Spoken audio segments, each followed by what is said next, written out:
the pledge of allegiance. Allegiance to the flag of the United States of America and to the republic for which it stands, one nation, under God, indivisible, with liberty and justice for all. Thank you. We have a very full evening.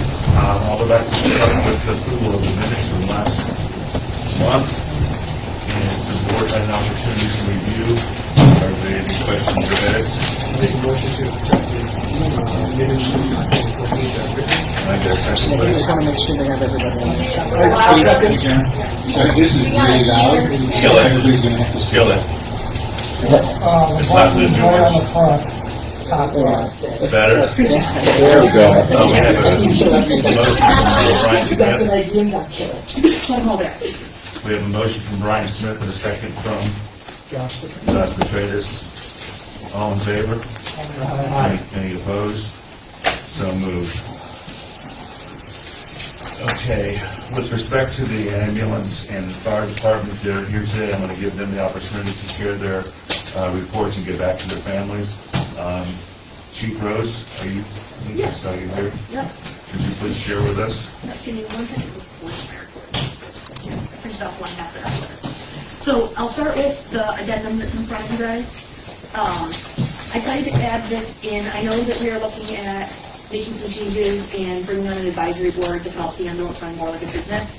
So I just wanted to highlight some of the things that we've accomplished that I think reflect how we run like a business over the last 4 years. So in the last 4 years, we've expanded our reporting and data management, and we now went from a one-page paragraph and a half report to a 2-page report, plus you get annual reports that include a SWOT analysis and strategic planning. We have been very fiscally responsible. Since 2021, we've knocked on our budget. We have looked at various funding sources that were not previously being used, and we've been able to create effective use of our funds to buy things strategically.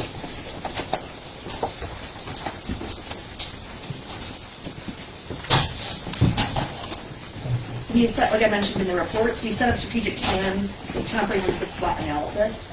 We've digitized all of our policies and made sure they align with the Department of Health and Department of Labor. We've been able to have representation at various local and regional levels. And by doing that, we've gained attention that has allowed us to create more independence outside of other umbrellas. We've been working on modernizing, including all that documentation that's digitized, custom data reporting, and a database that helps us run all of our numbers. And we have established a Lens account to make sure that all of our driving records are transparent at all times. We know who people have valid driver's license. And we purchased new multi-band radios to make sure that our crews are safe no matter where they are. We take care of village property and equipment. We manage the building and make sure that all the maintenance on it is done on the inside. We meet with vendors, and we pay for that out of the ambulance fund. We take care of all the repairs of the ambulances, including off-duty members taking them to and from appointments.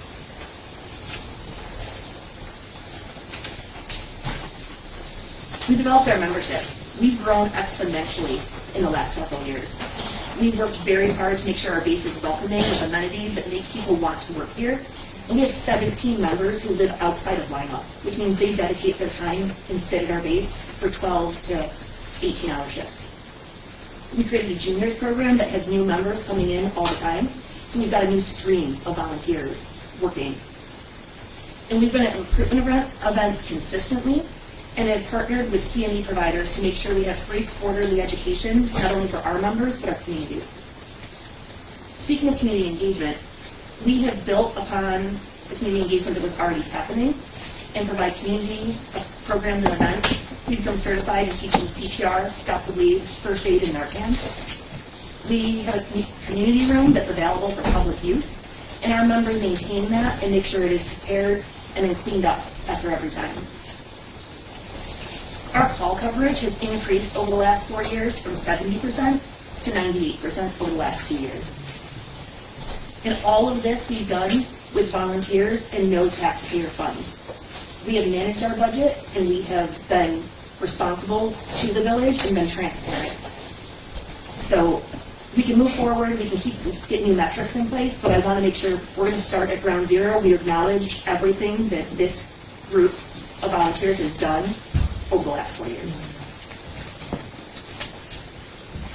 And then the actual report. You guys can see we did a great job with coverage again this month. Little less on the mutual aid. Some of that I think is just a matter of where we stand right now.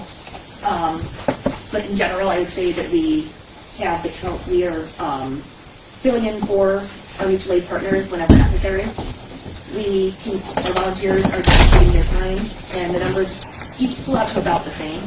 I will say that in the last month, we have had an uptick in several volunteers, with a few more hours, which has been greatly appreciated. And you look at the graph that shows volunteers, we're not seeing the huge discrepancy we used to see between some people running like 50 hours and some people running 5. We've got a lot more people in the middle range, so that's been huge. And then several new member applications that you guys have. Some of that, we got some volunteers for drivers and EMT and some social members that are looking to come on board and help the agency with some of the background components of things, so we're very appreciative of that. We recently were able to switch out the American Heart Association to become our own training site. By doing that, we no longer run under Livonia, and we can start creating more trainers, getting more instructors, which would be huge. The last couple of years, it's just been Don, Carolyn, and I, and that's a lot of time. So it'll be great. We have about 6 people interested in doing that, so we'll move forward with that. And we are currently moving our charting system to be under a new command, which means we have more control over it, which will give us flexibility with being able to change some of the pieces and maybe able to help with some of the things that Brian's brought up in the past about changing billing for things that are out of district versus in district, and changing billing for things like refusals. And then if the treat in place ever comes into effect, which it's still hung up, the state got approval, but it's waiting for federal approval for that to loop back around. The way it's currently set up, we can't do that because we're under a broader umbrella and we couldn't make any changes. With this new system, we might be able to make changes, and there may be another funding stream there down the road. It's a lot of work and a lot of time going into it, but it'll be worth it in the end. 281 has been in the shop. Fortunately, it came back today with we had a range of how bad was. It was the least bad option, so that's a win. I don't know cars well enough to be able to speak to it, but least bad option came back with minimal cost, and the repair was able to be done timely. Originally, they told us 6 weeks, so that was kind of scary. But given that and recognizing what we're seeing, in the next month you're going to be getting a proposal for various replacement options, none of which are happening tomorrow, but being proactive and being able to lay out what potentials we might have to do, given that 2881 with its diesel engine is giving us some more trouble. And when this one was purchased, it was purchased at the same time as Livonia and who else? Dansville, and ours is the only one still running. So recognizing that this kind of triplet set came into Livingston County at the same time, and we have the only one that's still functional, it would make sense to be proactive about making a plan for what comes next. And then I know there's not a lot of talk about ALS and what ALS would look like for Lima, so we have also started working on a formal plan. I know we've had small conversations back and forth about it, but now we'll have a formal plan that will be outlined, listing all the potential benefits and all potential risks of moving in that direction. So I think those are all the highlights. Anyone have any questions? That's a mouthful. Thank you. I have one question. So clearly the push for volunteers that started 3 years ago is now starting to show some level of success. Can you tell me how many of each type of member you have on the entries today? And it doesn't have to be exact numbers, but I think we have approximately 20 EMTs. We have about 16 drivers. I can pull all the numbers for you exactly. There are lots of people with overlapping roles too. Like sure. Most of the EMTs can drive. I could drive, don't like to drive, but technically I'm listed as a driver too. They don't take my picture if I ever drive, because it's such a rare occurrence. But I can get you those exact numbers. I know our overall membership is at like 64 right now, I believe, including juniors and social members. But I can tease out that exactly for you and get it to you by the end of the week. Thank you. And since you have the floor, are there any roles that you specifically feel like you're lacking in today from the community? Probably more so under the nonprofit. We're moving a bunch of things under that umbrella. If people are interested and eager to volunteer in a different role, there's an application for joining the nonprofit, and on that there's a whole series of committees and categories with different things, anything from assisting with grants to helping with PR to office work. Like, there's a whole lot of different roles and responsibilities that fall on that we have outlined under the nonprofit. But on either side, if you want to join the ambulance and be an official member of the ambulance, there's just a little bit. If you're on the ambulance side, the orientation and process is a little bit different, and you have to kind of get to do things a little bit differently because you're part of, like, you're doing bloodborne pathogens. But if you're not going to touch bloodborne pathogens because you're going to do office work, then maybe you get to do it on the other side. So I think either one would work, but certainly reach out, and I can direct you in either way. Awesome, thank you. Chief, we've got how many applications here? I've got everyone, Benjamin, Kelsey, Kyle. Just put them in your folder so you have to fill them tomorrow. Okay. Six. I think there's 6 there. Six. We've done background reviews on these people. If you do our screening, Right. Did you screen that Evelyn? I did screen the Evelyn very thoroughly. 7 total. Thank you so much to, These are all recommended. These are all recommended, yes, thank you. we get a motion to accept these ambulance volunteers. I motion to recommend Evelyn, Benjamin, Kelsey, Kyle, Charles, Abigail, and Suzanne for the Lima ambulance. Can I get a second, please? All in favor? Opposed? So moved. You can please forward that information to the table so we can. We're gonna put it in the file. Thank you very much. I wanted to clarify what Chief Rose was talking about with multiple eyes being on the ambulance for this paid funding opportunity that we have. It's been requested that we have some kind of business plan. So I'm not going to take anything away from Chief Rose and what she's done and built to the ambulance to date. I think she's done an exemplary job, and we just need to support her and take some of the business responsibilities and lessen the load on her. She's an expert at being an EMT, catering to the medical needs of our community, and she's great with scheduling and working with the volunteers. I was proposing putting an ambulance advisory committee together, including some 12 members that we're going to try to meet next Tuesday, actually, or excuse me, next Monday, and kind of just have a brainstorming session on what we can do to create clarity using all of the existing applications that Meg and the agency has for financials, the standard operating procedures that are in place, and the training. So to try to have kind of like a handbook or just a reference book, so if anyone has any questions on what the policies are, what the trainings are, what funds are going where, we'll be able to point a finger at it and pull a file and present it with confidence. So, like I said, that's going to happen next week, and that's going to be a process. Who is that board going to consist of?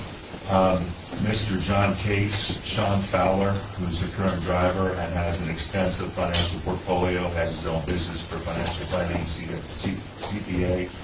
Scott Domaraki, who's the past chief of Lima Ambulance, who's now with the Livonia Ambulance District. Tori Andrusik. Erica would be our liaison from the board, myself, Chief Rose, and potentially Mike Smith from John Smith, who also has an extensive experience with ambulance care. an ambulance organization. So that's what we have thus far. So we've got been really making a lot of phone calls and digging in deep to try to get a potpourri of knowledge. Like I said, there's not going to be a whole lot of change. It's just going to create clarity and lessen some of the burden off the chief. So are these all volunteer positions? Yes, sir. Okay. Yes, sir. Yes, sir. Can I ask what I would like to, as a liaison to the ambulance? Like, I don't see this going on, like, in the fire department or the other departments, so is this, why, can you please clarify again why the ambulance? Because Chief Rose has shown us since she's been the chief how effective she has been. Yeah. And is this an outcome of what occurred last month in the town hall? No, Is that a it result of has to that, do or- with, now that we're considering paid services, it's a different game. So the taxpayers deserve to know where their money's going, how it's being spent, and there'll be a separate payroll account, maybe an equipment account for rates, so we can have a reserve fund like that chief was talking about. But that's all. Now we have two boards that need to see accountability, and they just want to add transparency that way. There's nothing against what's already being done. It's just creating the funds or the accounts so we can track it. Are those meetings going to be open to the public? Initially, no, not until we get the business plan together, and then they'll be submitted. Actually, we're going to be presenting them hopefully at the joint board meeting in December, if we have that time. Okay? Thank you, Meg. Thank you, Meg. Fire department, Andy, you're hiding back here. Thank you. Hey, I put a lot of information on the report that everyone got. I'll hit the high points here because I know there's a lot of things going on. One membership application tonight, Barry Burke, previously with the department, left a few years ago for some personal reasons, wants to rejoin. He was voted in by the membership at the end of last month and already passed his county background check, so I recommend approval of that. You can see the training events and completed events in there. 163 firefighter hours of training completed in the last 30 days. That's outside of emergency response and community support activities. 26 calls, that's about average for us in the month. And then I'll hit some highlights on the back. SCBA inspections were completed. All of the packs remained operational. However, 10 of our bottles need replacement. I estimated that about $3,000 to fix that. It actually came in today at $37.50. I have two other pending estimates, but I don't think that's going to come down significantly. Pump testing was completed on the 3 pump apparatus. Minor issues, things we'll fix in-house. They all passed the inspection though. Fire extinguisher inspections happened last week. We actually weren't charged for that because we found a clerical error with the charge previously, so we had a credit. And we do have 2 fire extinguishers that need replacement because they've gone beyond their useful life, so it's going to be about $500. And working with the town historian, part of the town received a grant for a plaque. So there's like a fire department history plaque that's going in. I took a bunch of materials down to Perry last week for that, so we should see that before the first of the year, I'm told. And then the Quint had its aerial testing last week. It passed, but there are several deficiencies that need to be corrected on it. Most of those we're able to do in-house, and we were working on it last night. We'll continue to work on that. There's a couple items that will have to go out for service. I don't expect that to be more than $1,500. And then the rescue needs a new injector. We bought the parts, and then Rick and his guys are going to do that kind of after work on their own time. More than likely over the next few days, we should have that done by the end of the week. And the gas meter that had to go out for repair, we did get it back. It was about $700, and that bill is in the packet for tonight. And the new apparatus we're talking about, I know that's an item that's going to be discussed tonight. We did go over and do some training on it last week. It remains an exceptionally great piece of equipment, and it'll be really beneficial to us to be able to acquire that if that does go through. And we potentially will have that here as early as next week.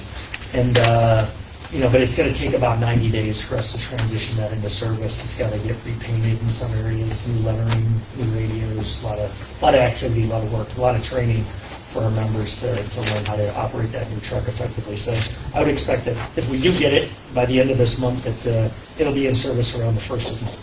And will we be able to auction off the other vehicles? Absolutely, and I've already approached the county. They did have some interest in it. They really like that pumper because it's so old that it's a manual pump, which is unusual. Most pumps are electronic right now, but it's a great apparatus to teach new pump operators. So I did talk to them about, because every time the county runs a pump operator class, they ask us to bring it down so that you can use it. So I offered them the opportunity to bid on it first if they had an interest to, we're pretty confident we know, we've talked to a number of brokers, we know what we can get for it, so the county, the price we talked to the county about is right in that area. Any questions for Steve from the board? Does the board finalize the resolution to release the money from this fund? That should be tonight. No, tonight, okay, I just wanted to make sure that before we don't put the dollars, that the card has the dollars. So you make a motion right now to approve it. Yeah. It's on there.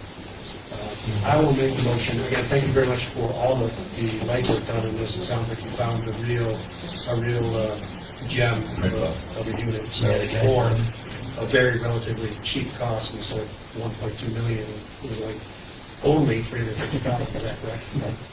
So I would like to make a motion that the board accept the purchase of the pumper as described for the fire department. What was the dollar figure on that?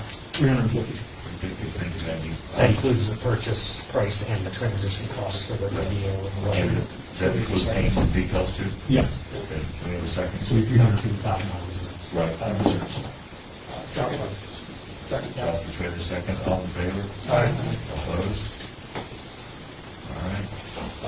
I will also make a motion to accept Mr. Berry as a fireman on the recommendation of the chief. And second? Second. All in favor? Aye. So moved. Can we leave these in as well? Yeah, you may have. Chief Gary, thank you very much. Appreciate your Thanks service. so much for the use of the firehouse for the company. Absolutely. Oh, yeah, great. We did have a couple up there for out of the building reserve funds that I brought up last month for sealing of the parking lots for the fire department and the ambulance out of our reserve funds. We can make a motion to go for approve those. What was the total on that, remember? Oh, there, and there was 8,200, and the other 3850 from the fire department, and right from the I get a motion to approve, Yes. motion to approve the ceiling of the fire department and ambulance. I'll make a motion to approve the ceiling and maintenance of the fire department and ambulance parking lots. Second, please. Erica, second. All in favor?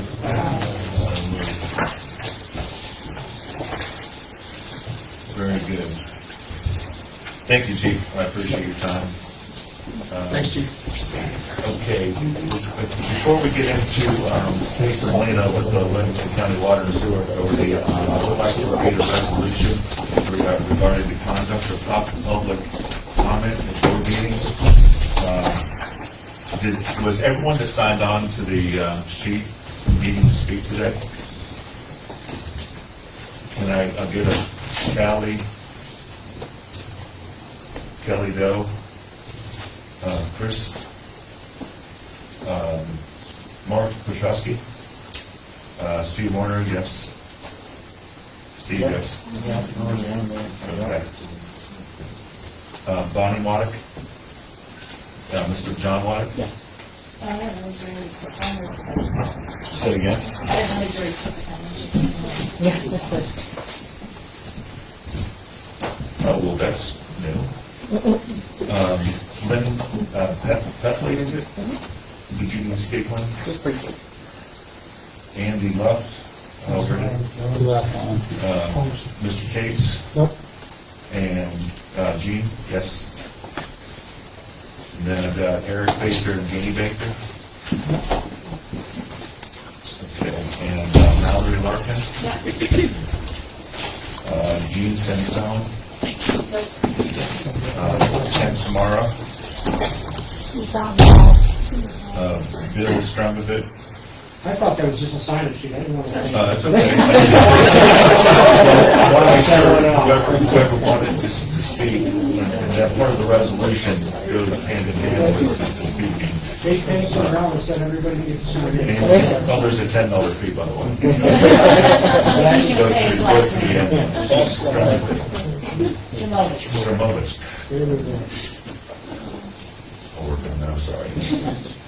Dominic Moscato. And Scott.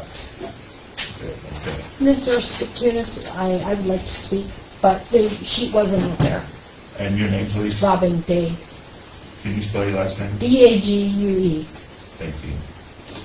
R-O-B-I-N? yes. Okay, I'll get to those in a minute. So the resolution of the Village of Lima Board of Trustees, we're going to pass a resolution just to create clarity and transparency and give people time and attention to everyone that needs to speak. There is going to be an individual time limit of 5 minutes unless the mayor determines that a shorter or longer limit is appropriate based on the number of speakers or relevant circumstances. Number 2, the order of speakers, residents of the Village of Lima shall be given priority to speak. Non-residents may speak if time remains. We're trying to keep within a 30-minute comment period just for the sake of everyone's time. Subject matter and comments can relate to the village business or issues of legitimate concern on the village community or on specific topic the duly notices and scheduled public hearing. Decorum: speakers must address their remarks to the board as a whole and not to individual officials or attendees.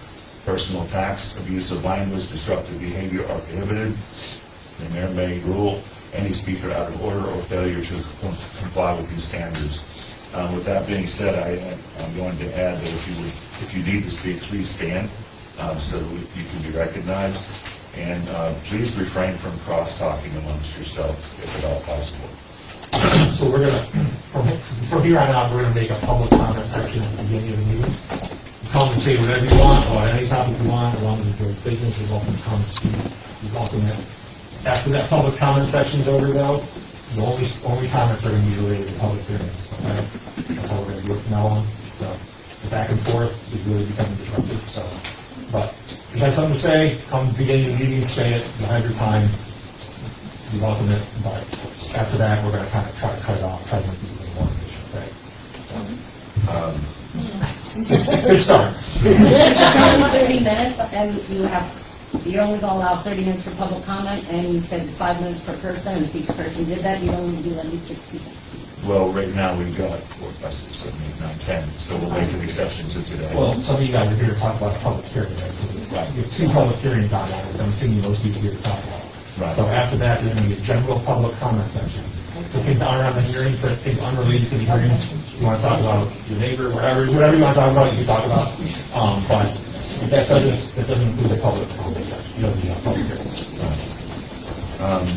The authority of the chair, the mayor or presiding officer shall have the discretion to enforce these rules and manage the order of speakers and ensure efficient and respectful conduct of the meeting. These rules shall be posted on the village website and be made available at all meetings for the board of trustees. I give you a question, yeah. Just a suggestion, at the town board meetings, there's a public comment period at the beginning and then at the end on anything whatsoever. Suggest maybe have a slide at the end. If there's not going to be any back and questions or anything in the middle, then you want a slide at the end for things that came up during the meeting. Would be a consideration, absolutely. I'll make a motion to the board to set the resolution relating to the conduct of public comment at board meetings. Second, please. Yes. All in favor? Aye. So moved. All right, with that being said, I'm going to introduce Jason Lino, please, from the Livingston County Water and Sewer Authority. He's going to be explaining District 5 and how it relates to the village. Good evening. We've been meeting for the past, I want to say, probably 3-4 months at least, since July, since the referendum took place, working on a series of 4 agreements. The village has, I think, 4 agreements in front of them. I know the mayor, deputy mayor has been involved, county supervisor, attorney, Ben, myself, as well as our county attorney. they're going through a series of agreements that are in relation to Water District 5 in the town, but also the intermunicipal relationship that we have to the village, the town, and the authority. I'll kind of start, if you want, I can go through briefly the 4 agreements. If there's any questions, I'm happy to answer those questions. If that's something that you go on there, that was good. I think it'd be. Yes, okay. So the first agreement I'll talk about is an updated intermunicipal agreement. If you remember, in 2024, we updated an agreement that dated back from 1986. It was a series of the intermunicipal cooperation agreement. This was really updating the relationship between the town, the village, and the authority. It talked about operational share and capital share of the joint infrastructure. The joint infrastructure is the tank, the pump station, the main transmission main up to the Monroe County line. This intermunicipal agreement is updating that further, adding the Route 5 and 20 a section of Maine, as District 5 has water passing through the village to both east and west ends, as well as the extensions both on the east and west end of the village. This also increases the share of responsibility. Currently, it's a 90-10 split between the village town. This would make it a 75-25 split for both future capital improvements for those assets and any operational costs. That's the gist of the intermunicipal relationship. I believe in that agreement also is the commitment to pay an increased portion related to the debt service of the 5 and 20 supply line that was done in 2019. I think it was a $10,700 payment to the village until the termination of the debt service, which is 2051. There are 2 agreements that I would say are just between the town and the village, not involving us. That is one regarding the replacement of the west end extension that goes out beyond the west end of the village on 5 and 20. It's taking a smaller diameter main, an older main, and replacing it with a new 12-inch main. Since the town is paying for that through the town water district, it's an operation and maintenance agreement from the town to the village, saying it's your responsibility to maintain it as you currently are. You keep your out-of-district customers in the west end. The other agreement, again, is to the town and the village. It's on the east end improvements, so there's a section of small diameter main, antiquated main on the east end extending out beyond the village where you have some out-of-district customers, and it's the same thing. It's the town telling the village continue to, they'll construct it as part of the district, but you'll operate that and maintain your out-of-district customers, pretty much your east end over to Yorkshire. The 4th agreement is a water supply agreement between the authority and the village, which has to do with providing Hemlock water through our interconnection versus the interconnection at Monroe County. As you're familiar with, the Monroe County agreement that both the town and the village pay now has what we'll call an increment block rate, where you increase the rate as you use more. This is a flat rate based on the rate that we get charged from the city of Rochester, so it's much lower rate. Those are, I think, the gist of the four agreements. I don't know if I'm missing anything or Madam Mayor, fine. Could you touch on, for the audience in particular, touch on the long-term effect of getting water from Livingston County at a set rate versus what we currently have with Monroe County? Sure. So the Monroe County rate is based on a 3-tier block rate. It increases significantly. I don't remember the proportion or the percentage increase if you exceed a certain purchase or consumption of water each month over a certain amount. It then increases the rate. When you go over that, it increases it again. We don't have that rate structure with the city of Rochester. Our rate structure is a flat rate regardless of how much we use. We pass that on to the village with a $1 surcharge. So the $1 stays the same. City of Rochester rate may change, although it has not changed as much as the Monroe County rate has changed over the past 10 to 15 years. But that provides some rate stability for both parties, and it doesn't put a prohibition on increased water usage. So there isn't a discouragement for growth if the village sees an increase in use and so on and so forth. So, as is the town, because it passes through the village as well. Does that answer your question, Ron? Yeah, it did. It was for clarity. Sure. So Jason, you had mentioned out on the west side of the 5 and 20 there, right now we do not have a pressurized, very good system there. Sure. Used as a tool for the fire department, as we found out of the fire last year. Correct. When will that take place, and is that line going to stay in place?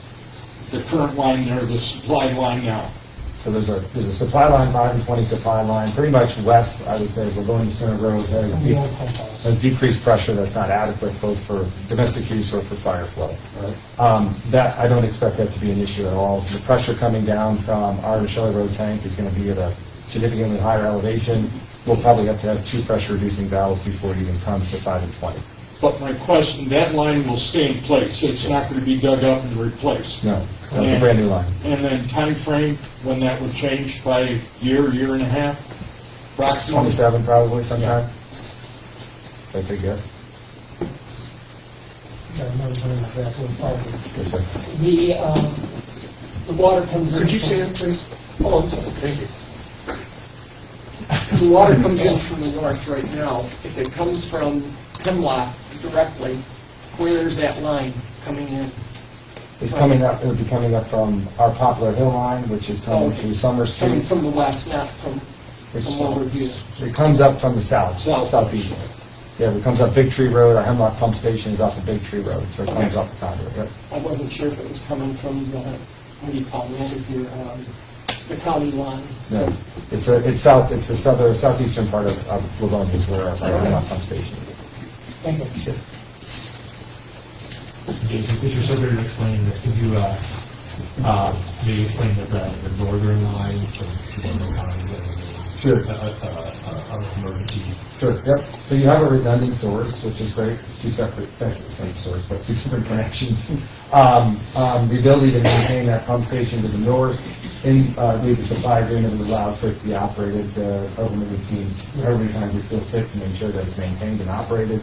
So that should there be a compromise in the source from the south, you have a northern supply that can be used to pretty much provide water to its existing customers now. I would say at the Livonia Center Road on the west side, and it would also help support the eastern side and the new development on the eastern side. So you have a redundant source in place.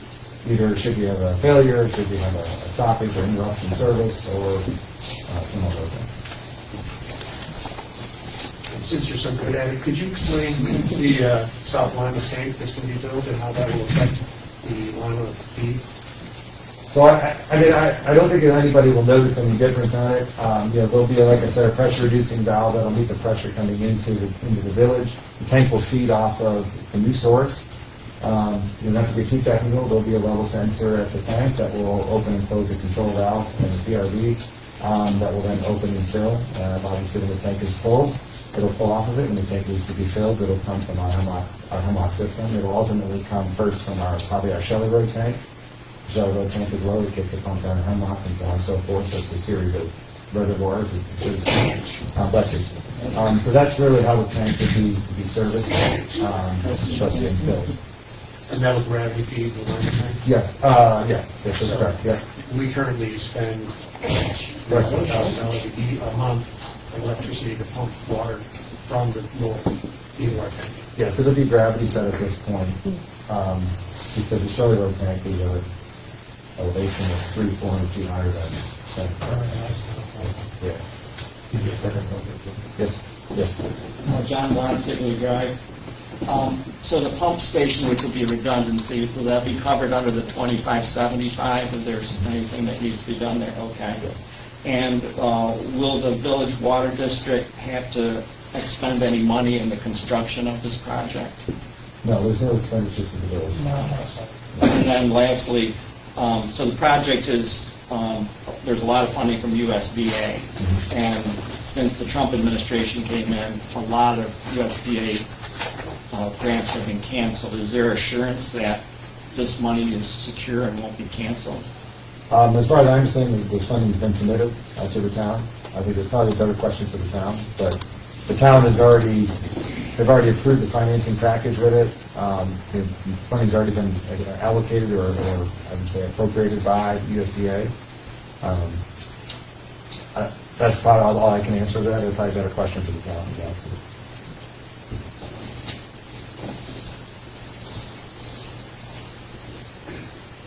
Any other questions? Going once, going twice. Jason, thank you for taking the time. Will you be leaving or staying with us? Did you need me to stay? Not necessarily. I'm a good student. Thank you. Good to see you all. All right, moving along, we have public comment on the inclusivity statement. Erica, our new trustee, has a statement and some comments she'd like to premise this with. So good evening, everybody. I just want to renew here, last month, October 14th, village board meeting, a group of very concerned Lima citizens came forward and reintroduced Jonathan's inclusivity statement, asking the village board to please ratify that. That certainly sparked a lot of emotion on both sides of the board and certainly within the community.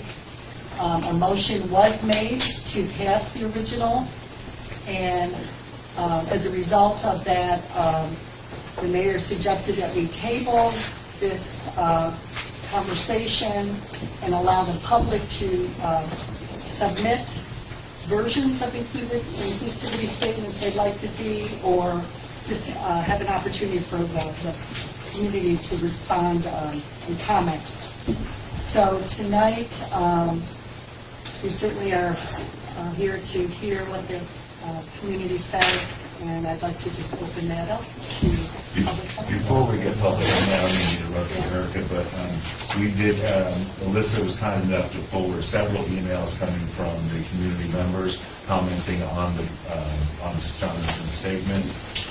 I was witness to a version of the statement from all the trustees from my inclusion and diversity group at Barilla. I've been an ally for the LGBTQ plus community for 8 years. I was the chair of the Pride picnic last year and 2 years before that. So I have a reasonable understanding for what the ask is here.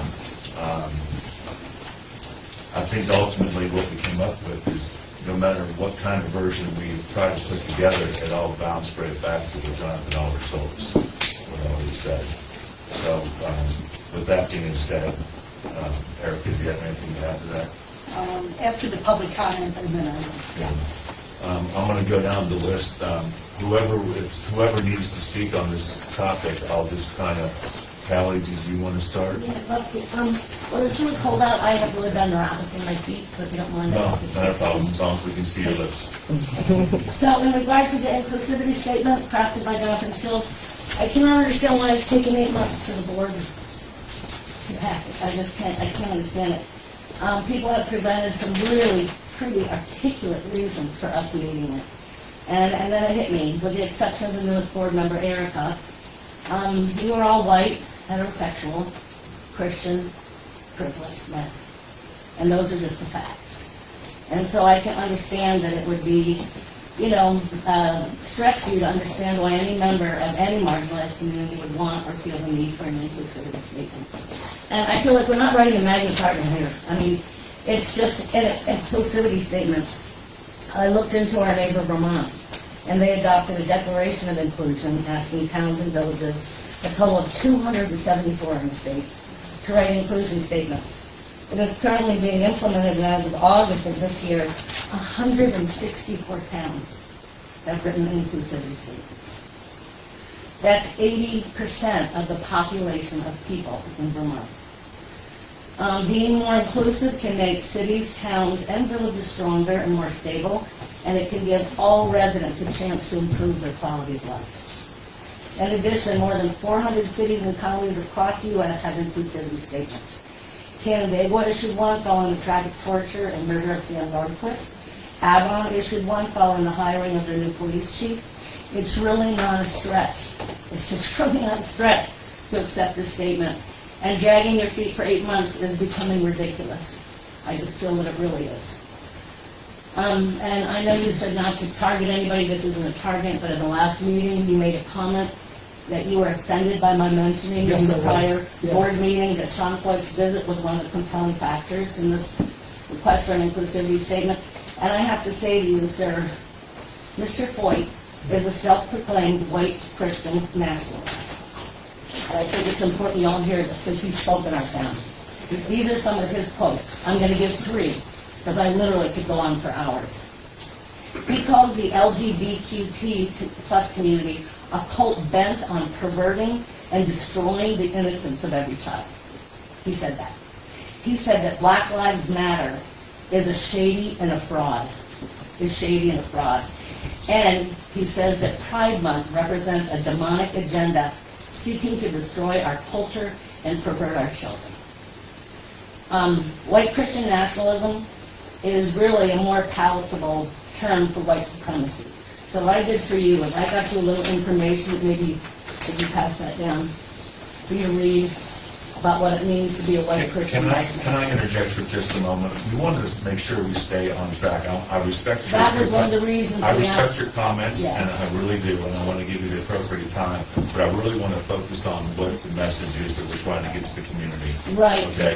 One And of it the doesn't, compelling and facts. what's happened is done, it's behind us, it's unfortunate that he has that perspective, but right now, we're tasked with presenting a statement to our community so they feel safe and included and diverse, and that we all have the same vision and the same focus. So with that being said, we're not reluctant to accept this statement to begin with.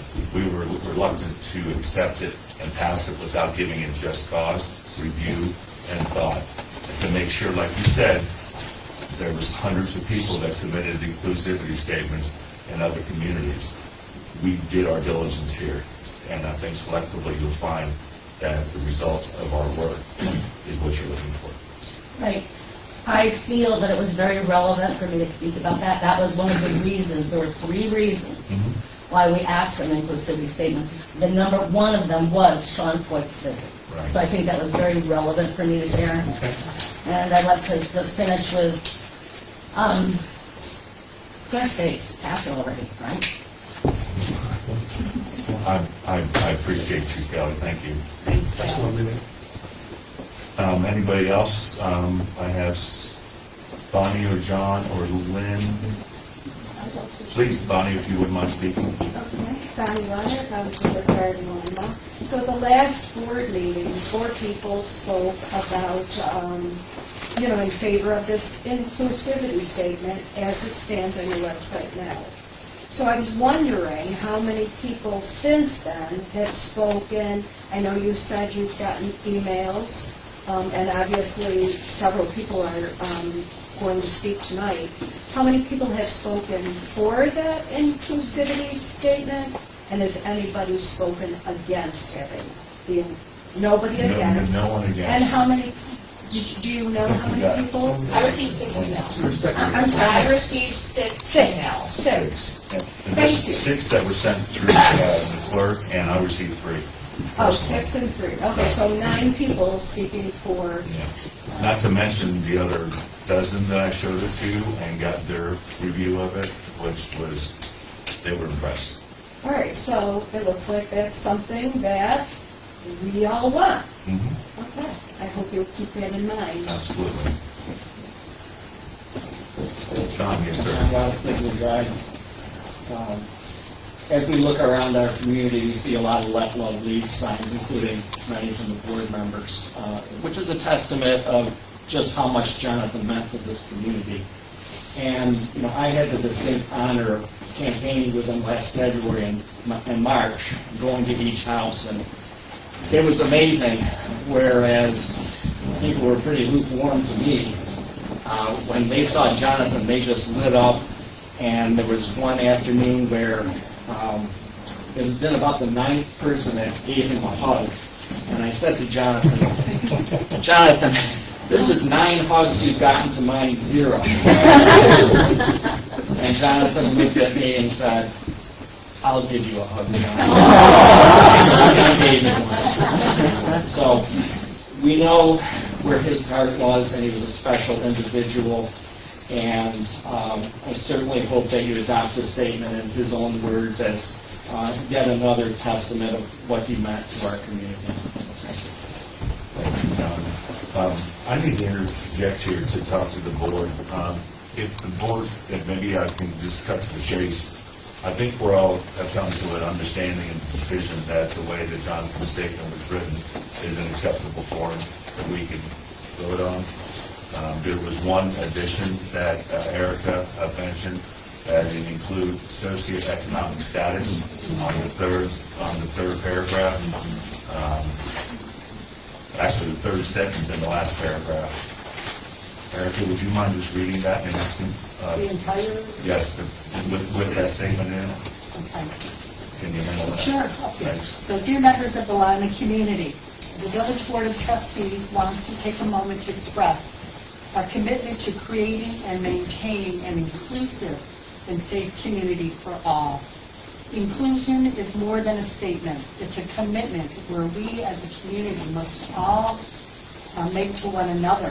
We believe that true inclusion can only happen when everyone within our community feels, everyone within our community feels seen, heard, represented, like they belong, and most importantly, safe. Being inclusive isn't just a nice idea. It's about how we treat each other every day. It means showing kindness, listening to one another, and making sure no one feels left out or unsafe here. Inclusion does not pick or choose. We know that as people, we are all entitled to the same basic human rights, our inalienable rights. We believe that regardless of age, ability, ethnicity, race, religion, sexual orientation, and identity, that we, along with socioeconomic, that we all are guaranteed these same rights, which are the cornerstone of inclusion, life, liberty, and the pursuit of happiness. We commit to being examples of what inclusivity means, and we seek justice for all. Thank you for being a part of our vibrant Lima community. And I would just like to say, I continue to believe in this original version that Jonathan wrote. It's from his heart, his words, his values, his soul, and it's just simply stated. It doesn't need to be anything more. It's all here. So I'd like to make a motion again for the acceptance of this inclusivity statement here for the Village of Lima Board of Trustees. Do I get that? I don't want to start on it, but I just want to make sure everyone who wants to speak has a chance to speak first. And anyone on the board have a chance to speak? Yeah, I mean, I wrote something, but if you're gonna pass it on to the phone. The board's going to discuss it a little bit, so I think you have something to say. Why don't you just say it now? And we have time. Okay, great. Go All right, ahead. hello. Mallory Larkin, York Street. Okay, so as an educator, from the city to the country to the suburbs, from Title I schools to Blue Ribbon schools, I'm a mother of 3. I am a community member and volunteer, and I'm a lover of stories. Your story and your story. So I can't single people out. Your story and your story and my story and the stories of these people who are in the statement. And I think it's really important, having worked in New York City and diverse communities, both socioeconomic, race, religion, just talks, I worked south of Riverdale. There were no white students in my classrooms for 8 years. I think it's important that this town and this board pass the statement of inclusivity. So as a teacher, I've seen firsthand what happens when tiny humans feel excluded and what happens when they actually feel welcomed and seen and valued. And the difference is night and day. It is the difference between watching someone shrink and then watching someone light up. And I'm sure you guys can see the difference when someone actually feels welcome and included. They feel a passion and a joy that cannot be replicated. It is hard to follow that light once you see it. So the magic is that true connection, that true freedom. And that freedom is a foundational value, and not just to be read in foundational documents, but to be lived every day. So this is a good start, but I hope it's not the end. So living these values, John knew that, and he lived that. That's why he got 9 hugs. Right? just one day. And he lived it every day. So this is a statement that simply says, be kind to one another. Be kind. Truly kind. Like Mr. Rogers kind. Like the type of kindness that comes from the courage not just to tolerate people, but to actually truly welcome them. Like Mr. Rogers in his feat with the pool with the black man on national TV kindness. This is a statement that simply says we will not tolerate intolerance, for we know that if we give intolerance a foothold, safety is lost for all of us. It also means that being able to distinguish between intolerance and disagreement, especially in a small town. We can disagree on policies, but not humanity. This is a statement that simply says to those who may feel unseen, we see you. We see you. And this means an incredible amount to those in our community that may not feel seen, heard, or valued. And that goes along for, non-white people. The seminal 1947 Bell test that showed the impact of racism that was used to pass Brown v. Board was repeated in 2013, and spoiler alert, the results had not changed much. They had not changed much. LGBTQIA and non-binary youth are 4 times more likely to commit suicide if they do not feel accepted at home and in their community. And the presence of one accepting adult in their life can reduce suicide by 70%. 70. So these words matter. They absolutely matter. And as a parent of a non-binary tiny human, who was actually welcomed with the question at one time, have you heard about this gay epidemic?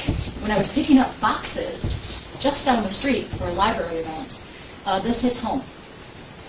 My child, my 7-year-old, now 12 actually, today is his birthday, went to school with that woman's grandchildren. And those children heard her speaking about people who are different, speak different, dress different, live different. And those words found my child on the playground here in Lima. So words matter. This matters. It still matters. It still matters. That lovely is. Thank you. Any other comments before I second the motion? Comments from the board? I just wanted to make sure that we all understood that Jonathan's last words have been changed. This is not the same exact document. They've been improved. So there's been some spelling issues, but his words are still here. His thoughts are still here, and it's still Jonathan on this page. Well, can I just interrupt you here, Brian? The only thing that was changed, because I'm the one that reviewed it and rewrote it, I omitted the word "we," which was on the original version, added socioeconomic, and corrected unalienable to inalienable. I wanted everyone to understand that there were some changes. Yes, So. thank you. And the only other thing that I find here is that Jonathan was a person of action. We've all experienced him in person. The one thing that this statement doesn't actually do is make a call for engagement by the community, because he was being engaged. That was his lifestyle. So I think moving forward, after we look at the statement, that we should all consider, how do we engage in Jonathan's values? How to be better allies. Be better allies, be better people, and be better to each other. Let's think about that. Oh, that's still your thunder? No, but I'm going to talk about that later tonight. Thank you. Josh, did you want to know? Yeah, I prepared something earlier, and I just want to talk. So before we vote on this inclusivity statement, I want to clear up a couple things. As a follower of Christ, I am called to love all people, and that is what I do. On my mom's side of the family, I have 7 uncles and aunts, 4 of which are gay. They have been my family my whole life. We get together constantly. They've been in my house numerous times. They are always welcome to my house. I didn't vote a yes at our last meeting because that was the first time that I saw that meeting. My email was not working that night. I didn't get it until that meeting. I can't vote yes on something when I first get it. I need to process through it and make sure that I agree with it. As a community, I hope that that is something that we understand, that we look to as well, that we're not just going to jump on something because someone presents it to us right away. We need to look at it and figure things out and make sure that we all agree with it. Now that I've thoroughly investigated the statement, I can see that the village would most likely not hold any accountability for posting this statement, since we're not putting one member of the community above any other member. That's something that I need to look at and figure out as we went through that. But I think it is always wise to think through things before voting on them, because I'm sure that we've all seen something approved and later on saw bad consequences because of it.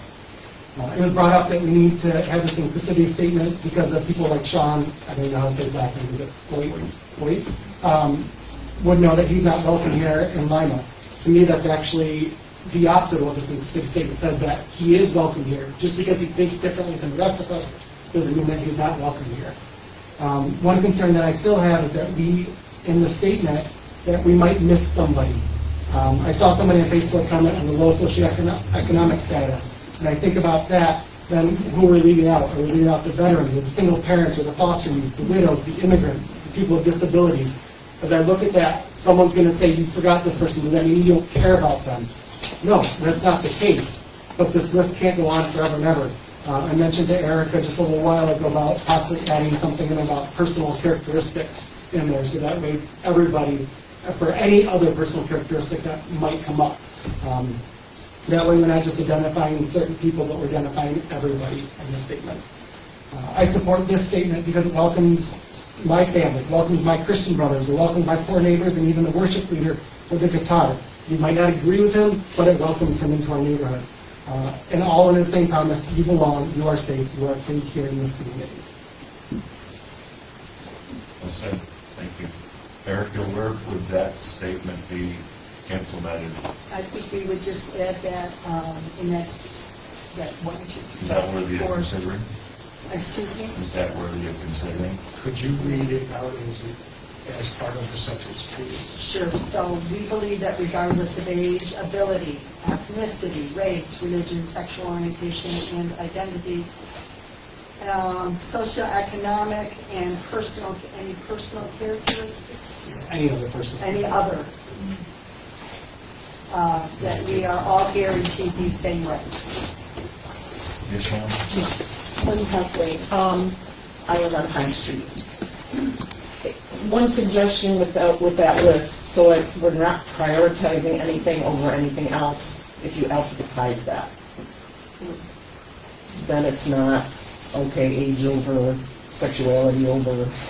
I think that helps. I'm a retired teacher, so I'm really into syntax and grammar and things like that, and just clarifying things. And then, to Mr. Smith's comment about, and yours, Mayor, about wanting it to be active. That very last sentence about, and I don't have it here because I kind of changed it in my own mind, about being examples, or can you read that to me, Erica, please? Yes, so we commit to being examples of what inclusivity means in seeking justice for all.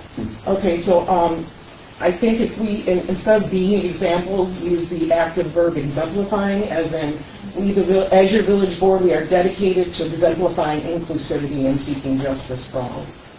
It's a little bit more that you're doing it rather than just who the examples of it. So it's just little things, but if it's going to be a professional public statement, I think it needs to kind of reflect what we really are. And not to take away anything from what Jonathan. Hey, can you repeat your name again? Lynn Huffley. Thanks, Lynn.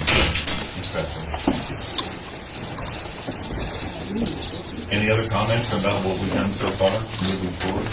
Yes. Yes, sir. I believe your inclusivity statement, put forth by Jonathan Stills, would include Sean Ford. Yep. As Josh had mentioned too, that all are welcome. Any other comments? So can we move forward with a motion again? Yes, so I would like to put forth a motion to accept, now with these revisions. I like the idea that Ms. Bentley had about advertising them. So as long as the contact is the same, which is alphabetized in order, I'd like to make a second on that. There's also, just to be clear, just to clarify that we're exemplifying rather than being examples, as well as certainly another change was adding socioeconomic. Yes.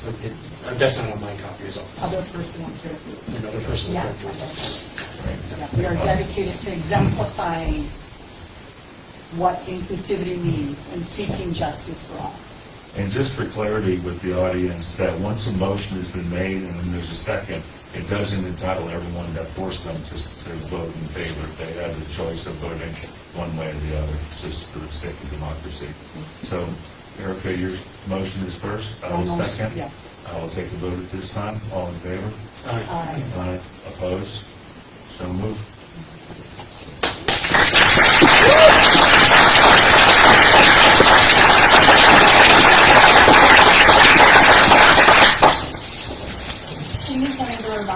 I'll be happy to do that.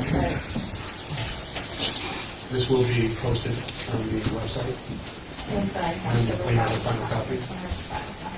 And I think it's appropriate to mention that the community really had a huge part of this statement, and I thank each and every one of you who took the time to send emails, to make phone calls, to comment online, to repost online, because it needed to make some noise, and it was heard. And I think this board did a good job in coming to fruition and taking action on it. Although it may not have taken the swiftest path, we got it done. So thank you for all being a part of this. Wastewater treatment plants. Public comments. First night, we're trying. Yeah, I'm going to be used to this. Public comments on any agenda items. I think everyone's learned, then if you. All right, so who's first, John or Jean? Jane hasn't spoken yet, so go ahead. I just had a question about in the town meeting, the ceding the code enforcement that was mentioned, and if you could explain a little bit more about how the village is now ceding that power to the town. It's on the agenda? Okay. Yeah, would you say that? Yeah. We had, the town is the one that hires the code enforcement officer, and we split the salary for the officer and his duties. We had the opportunity that the supervisor had offered to take the responsibility from the village board, and with that paying his salary. And the final agreement came across that he wanted to avoid paying the ambulance contribution from the town, and wanted us to use the $30,000 that we saved towards the ambulance, making it cost to build, it forced the village residents to pay both shares to the ambulance, and that was a big no, a hard no. I offered to take the responsibility back from the town. I was denied, and they maintained that they would take responsibility for paying the salary. So we'll still have inspections, we'll still have fire marshal, the same services, but the town will be responsible. That's not true, John. That's not true. Well, we're saying, That's not it's on the agenda later, we're going to discuss it at length later, I'm sorry. Okay, I didn't realize it. No, I was going to tell you about it, we're trying to keep this on the tracks here. So, any other public comment on anything else not on the agenda? Yeah, go.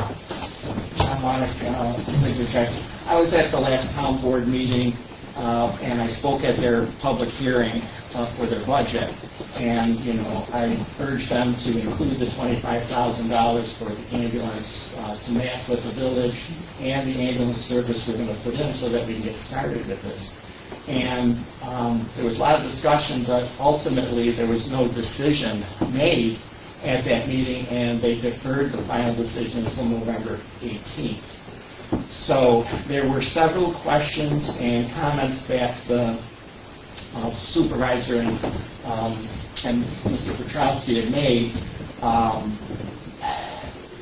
that I think the village should be represented at that November 18th meeting to address directly. One of the comments was, since the village and town have an emergency services agreement that runs through 2026, there's no way to put $25,000 into the budget. I mentioned that any contract between two parties, and both parties agree, it always could be amended. So that was number one. Number two, there was a statement that put into question,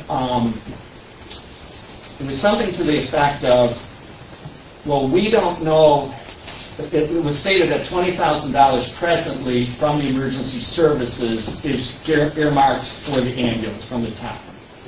Okay. And that the town was not certain, or at least the supervisor was not certain, and perhaps it was also Mark, that that was actually earmarked and going to the ambulance. And Mark had made the statement that he said that someone, I don't know, from the village had told him that the village doesn't have to use that money for the ambulance if they don't want it, they could use it for anything. So I guess I'd like to hear you guys address, number one, are you going to open up that agreement to include $25,000 additional? And two, what actually, I said at the meeting that, at least when I was on the board, my understanding is that $20,000 was going to the debt service on the building, which annually is about $45,000, so it wasn't even half of it. So that, and number two, is the $20,000 actually going in?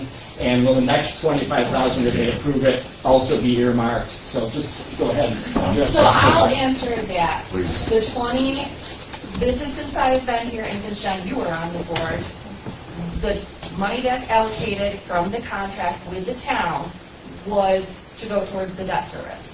The money does go towards the debt service. It stays in the general fund, and when that bill comes due, we pay it. It ends up being approximately like the 20-some thousand, I don't have the numbers right on me, that the village taxpayers put in. So everyone, when you have that ambulance tax on your village tax bill, that is going towards the debt service.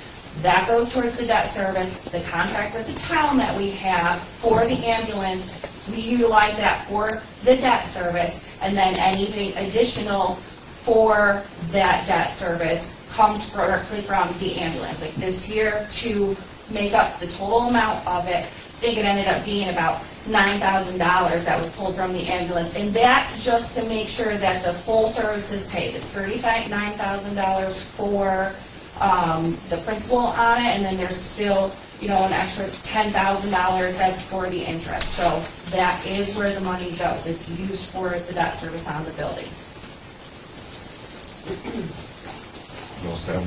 That's what it is. It's black and white. So, anyway, if that could be communicated clearly to the supervisor and town board, that'd be helpful. Lastly, just quickly, I want to say that as far as transparency, no one provides more information about their department than Megan Rose does. She, and you all know, every month it's where were the calls, when, how many hours, all expenditures, notes from their meetings. It's all there.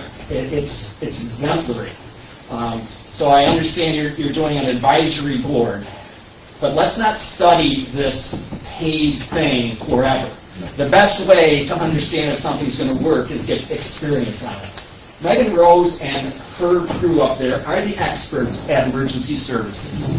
They studied it. They didn't just put this out on a whim. Okay?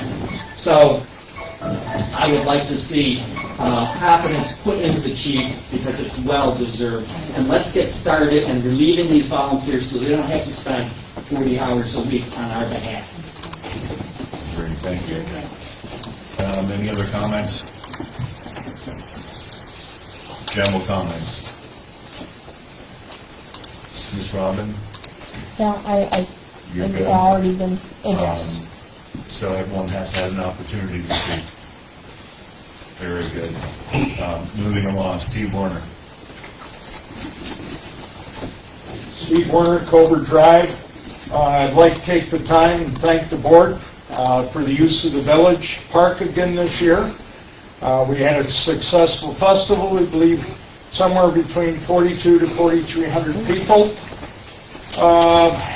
The funds this year. Steve, how does that compare to? 4,000 last year, 2,300, and the first year a little over 1,000. Yeah.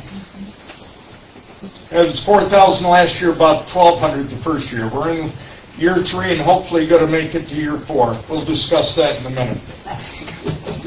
It's serious, folks.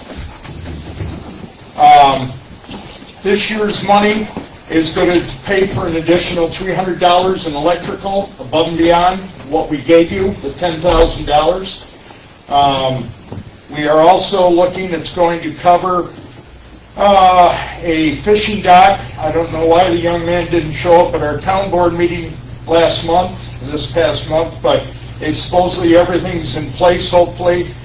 Probably isn't going to happen now till spring with the weather, but I have information. DEC had responded to them. Okay.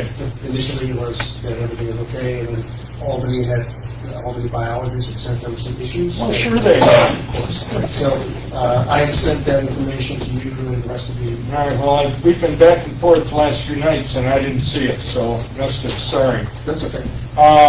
Also, I brought a contractor down, we've already received one quote, and I picked up a contractor and brought him down and met with him last week. We were looking to replace the roofs that are desperately needed, that have been let go for too many years on the gazebos. Those will probably get taken care of, along with the fishing docks. So that's the updates on that.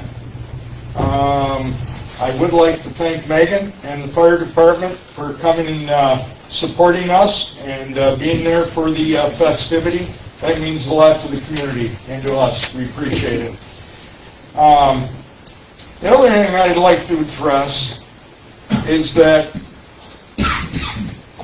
the nasty acquisitions and rumors that have gone on about us leaving the pavilion in array, which is absolutely far from the truth. And if my wife and Nancy Sherlock here were tonight, they'd be breathing down your throats. However these accusations started and whoever put them out there. That thing, the tables were all put back, it was swept twice, and the only thing that was left in that pavilion, and I don't know why it was left, was rotary equipment. And if that's what people are referring to, let's call a spade here. And right now I'm going to tell you, I got some pretty upset people in my group that have given their time and heart and soul to bring something to this community. And for something like this to happen is absolutely absurd, Mayor. I will talk about this. So I did email Brian, because he is the village liaison for Parks Commission. Correct. The pavilion was rented following the festival, and I have received phone calls on the voicemail, because we are closed, that the individuals went down to use the pavilion, and there were items that were still inside the pavilion from the festival. All I did was pass that along to Brian, letting him know, and I asked, this is not just your event that happened, the Pumpkin Festival. It's been happening at other events that have been down at the park, that items are not being cleaned up in a timely manner from anything that's done down there, and people are paying to rent that pavilion. So when everyone is finished with any event that is in the pavilion, it should be cleaned up. Nothing bad was said at all. I asked Brian to bring that up at the next Park Commission's meeting to discuss, because we need to make sure that the pavilion is ready for residents or non-residents who have rented that pavilion to use when they're able to use it on their day. So I'm not sure where it got misconstrued anywhere, but I did bring that up to Brian. So the word clean did come up many times, and that was swept twice, tables put back into place. I wish people would have come down and looked for themselves before judgment was laid on our group. Nothing was brought up about clean. It was, there were still items in the pavilion from the festival. That's what Brian brought to us at our meeting, that it was not cleaned properly. And it was rotary equipment that was outside that they decided to move inside. So I'm just stating the fact, that's all. And I'm also relaying what we received from the individual that was running the pavilion that day. And all I said is that we just need to make sure that the pavilion is taken care of after any event down at the park. I understand that, and I know that is income for the town and village. It's income, but we want to make sure, like you said, because other people are utilizing it, and that the pavilion is booked pretty much every single weekend, starting when the pavilion opens until the pavilion closes. All it was to make sure that we're leaving, picking up everything afterwards. So, not sure how it got screwed up all the way around, but it was just asked to remove everything when it's done. And the result of the Parks Commission meeting is that there will be a contract for not-for-profits, just so that because of us. So the audience knows that there is no charge for not-for-profits to use the park. There will be a a contract that says that everything will be picked up and cleaned at the end of the, for anyone who would like to use it. It's just everything needs to be removed from the pavilion, so. So, I just felt we were unjustly sectioned out on this when it could have been handled differently. That's all. I'll make sure the message gets to Rotary too for future events. I mean, I wasn't there that day, but. We have a lot of respect for that facility, my whole group, Kelly, and all the time that Bill has put in down there. There is a lot of respect for what is given to us, to use that, and to kind of come back at us. It could have been handled a lot differently. So, and found out too what was going on down there instead of earmarking the pumpkin festival. That's all. Thank you. All right. Thanks for your comments, Chief. Sorry for the inconvenience. Department reports, wastewater treatment plant is passed. The CEO report is in your packet. Please review them at your convenience. Ben. I'm sorry, did you give the wastewater story? I don't have a report copy. Okay. So one thing with David's report, last month there, he spoke to the board about that, so that's, in other words, the motherboard that's down at the circulator, and they approved him, that he could go ahead and get that. Because we gotta get it so we can actually operate. Right now, it's just running in auto kind of thing. So we went through all finances, the list that we did, what they told us where we are with things. He's running right about where he should be. We're almost halfway through the year. He's still got 60% of his budget. Instead of using his budget money for this, we want to take it out of the reserves so that we can pay for this. So we want to take $15,000 out of the reserves to fix the motherboard. That's the one that fried on the That's the power one that surge. fried when the electrical strike. Right when we hit Elm Street, knocked out the power, we got a surge at the plant at Blue Board. We've been with National Grid trying to see if they would pay for it. They say, oh, send us this, we do that. We've been going back and forth. We're not getting anywhere. We want to get this up and running. So instead of taking out of his budget where it's going to kind of put a hold on him, we'd rather just take it out of the reserves. We've got to advertise it for 30 days and then we can move forward. So I just need that. Single source procurement. There's only one product. Yeah, there's one of those specialty things. It's a specialty thing for down at the motherboard, right? I will make a motion to take $15,000 out of the reserve funds to purchase a Motherboard. Alyssa could put the correct terminology in there, but that's the easiest way I could describe that. So the control module for the sewer plant. And do we have a second, please? I'll second that. And we will continue to try to get something. Yeah, once we get the bill done and get the final thing, we will send it back to National Grid and say, here's what it actually costs. We could, because I think they have a number that goes with it, like a problem number 3 or whatever, and we'll see what happens. We're not holding our breath. So we're doing it the nice way first? Yes. Yes. Okay, so now to my stuff? Yes, sir. Keep it short, right? One, for those of you who don't know, we had a water main break this past Saturday up on Michigan Ave. Got the call. One of the residents called us a little bit after 12 o'clock. I called the crew. Everybody dropped what they were doing. We were on site a little after 1, and we had it all dug up, fixed by a little after 4 o'clock. So it only took us about 3 hours. We did it under pressure. We did it live. So nobody actually lost any water. It was down. Water during the time. Is that at a fitting or just in the There was a large slab or a large flat rock that was up against it once again. We run into this with Michigan Ave. And when they backfilled that, it's the same they did down here with these, down by Kistner's and stuff like that. The name's just, they didn't backfill the sand, they didn't do it to the standards that they are today. So we got that out of there, we were able to fix it. Aiden, our new employee that we had, he jumped right in the hole with us and got in it, so we got a good dose of everything coming You're through. still using hip waders? Yep, when they actually work great. I mean, we were warm as could be in the water coming through. And I'm telling you, it makes a huge difference. Listen, we look ridiculous, but we're warm. We're warm and we're dry, so it doesn't make a difference. We're not out to fast. So we got that all done. Crew worked good considering the conditions, and we had it backfilled, and we were home, I think, by 6:30. So, I mean, it was a long day for us, but it got handled for being a water main break. Also, you guys are all aware that with the weather the way it is, we closed the park pavilion and bathrooms. We winterized that, so that's all set and done. We're still picking up leaves. even in the snow. We're gonna do the best we can to keep it going till about the 20th of November. Hopefully, we'll get some rain, melt the snow so we can see what we're picking up, and you guys get the good leaves out there, but it is a little bit of a slower process because we've got to be more careful getting on and off the machine, and the leaves don't go in the machine as well, kind of thing. So we're going to do our best to keep going with that. Also, the first real snow came this morning, as we all know. We had 2 dump trucks ready to go out. We had our sidewalk tracks ready. Everything is out. I was out at 3:15. Trucks were rolling on the thing going.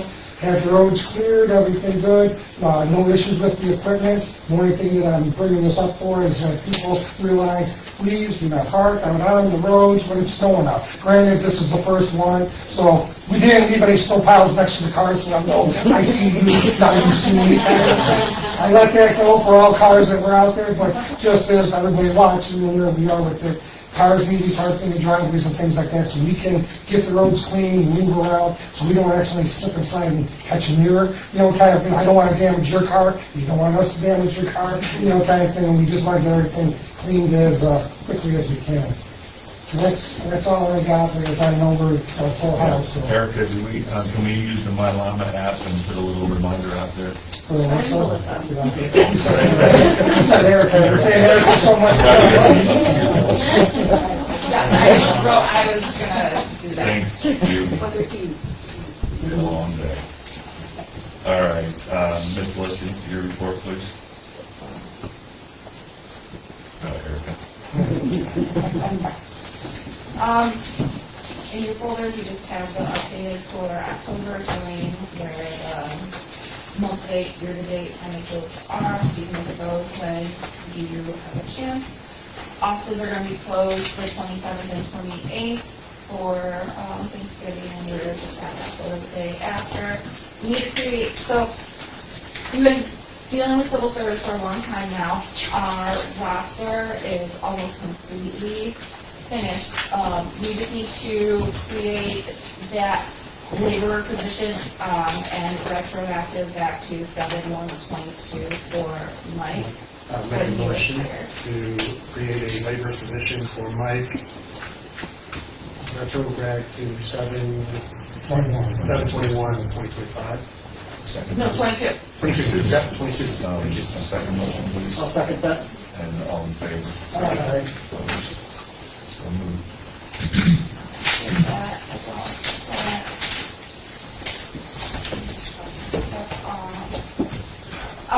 I'm still trying to use the GoGov system as much as possible, so please, if there's anything that's going on here in the village, any events too, if anyone has events that need to go out, if you send me a flyer, I can push it out on the GoGov system. If it's something here in Lima,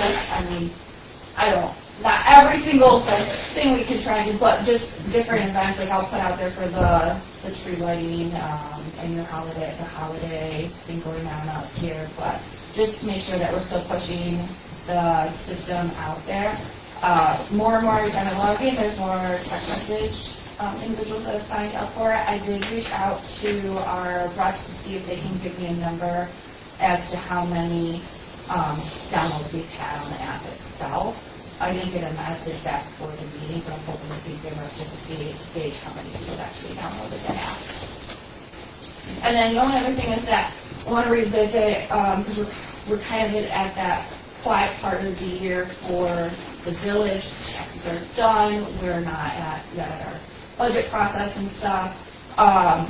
Revisiting, having a day to come in, or a few days when anyone can, to help me with the storage downstairs to organize that, and then the storage in the front, so we can pull all the boxes out, go through items that need to be shredded. I know there's a ton of shred that needs to be done the same way downstairs, so that way I can declutter my office, because as you guys have seen, I'm adding more and more boxes, but so we don't have anywhere else to put them. So if we can get the front office taken care of and downstairs, I'm trying to move stuff out of my office into there. So if we can kind of work over like around December and stuff to try and do that and help us in Dave, I'd really appreciate that. I'll see if we can use the room across the hall. This is my time with or the town board's just fine with me leaving the boxes in there for a few days, so that way we can pull everything out and then start to go through, sort, relabel and stuff, and then put everything back and move stuff in my office. I'd be happy to help, but is the downstairs scenes project, last time I was down there a few days ago, still pretty active?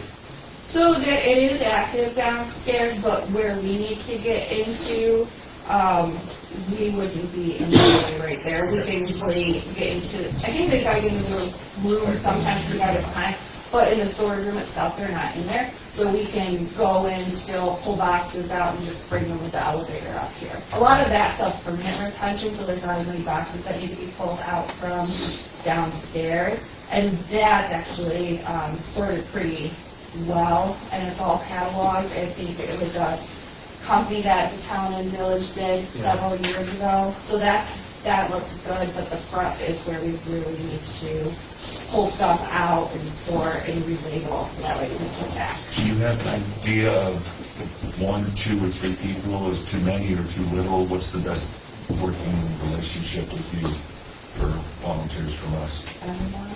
I mean, if 2 of us came together, like Ben and I came together, you know, What's that saying, many hands make light work, so it doesn't make any difference. I just didn't know if 4 of us is too much at one time. Everyone doesn't have to be here all at the same time too, like a couple of people, one day works better for someone, you can come help and pull stuff out, and another day works and you pull stuff. So at the end of the month, we look at our calendars for December, we'll come up with a game plan? Yeah, we'll look through that just so we can do, it's just something, a project that's been out there, and I know I brought it up last year and had said it, and we just never really got to it because then it started to get busy again, but it really needs to be done.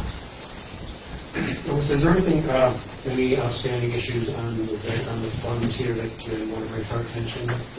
I don't think there's anything, I'm pretty sure they did the transfers from the reserves that should be reflected, but I don't think that there's not anything, one of the major outliers is just fixed money, but that should be in December, I think, December or January, because everything's been put in for those. And a lot of major purchases, or I don't want to say purchases, but like big payments don't come out until closer to the end of our fiscal year, because that's when a lot of our, minus the one that was in there today for one of the bond payments, but a lot of our big payments don't come out until around May. Okay. And I know that there was some issues with the public understanding the difference between how we manage our monies. Could you explain, for my sake as well, how Donegan's works for our budgets? There's been issues where folks have thought that we need to be to have all of our money is looked at every year. We do have a financing firm that looks at all of our budgeting every year. I mean, Donegan's office looks at all of, it's kind of like the same as for the town, but when they use their accounting firm, Donegan's office goes through our budget, they do all of our financial reports at the end of the year, and we submit all of our annual financial reports every single year. And anyone's more than welcome to ask, review, if has questions or something like that. Thank you. Thanks for clarification. Ben, what were the holiday decorations that I saw that were paid for? We went for the garland, a Martin garland, and we got some garlands, zip ties, lights. We did them, in fact, tomorrow's on the list. It was supposed to rain, and we can't pick up leaves and bring them all into the shop. We're going to fluff them up and change out all the bulbs. It's a fun day. Got like 22,000 little white twinkle lights for them to play with, in case anyone wants to come in. So, for those that don't know, the town, the village guys created all the holiday decorations. To purchase one is anywhere between $900 and $2,000 to purchase one of those post lights. Everything is more expensive than you think, but they've made all of those. So back in the day, and they continue to keep them up at a very, very good rate. So thank you. Is there- I'm sorry, Steve, No, but I good. do have a question, because I get this asked of me many times about replacing, like and believe me, I'm all for the 50s and 60s, but some of the bells, Yep. we've seen better days. Yep, so the bells are exactly what, they were almost $800 a piece for each of the bells. For one bell, right, exactly. So if you get anything that's 4 or 5 foot tall, there's those bells, I believe, are 5 foot things. If you get into a holiday lighting book or whatever, it will blow you away what it is. So we went and tried to figure something out, because if you remember, back 20 plus years ago, we used to have the little 4-foot Christmas trees. And everyone had a Christmas tree that we fluff up, $50 Christmas trees. And by the end of the year with the snow, the little part, everything's falling apart. You don't get more than a year or two out of them before you're spending more. So instead of that, after we looked at the cost of that, we decided to make our own. And that's where we came from. So we took a magazine and a piece of chalk, drew it on the concrete floor, measured out 4 feet, and we got the steel, we cut it, and that's how we made them, right? I was on my hands and knees for a while trying to draw that Santa Claus that goes out there.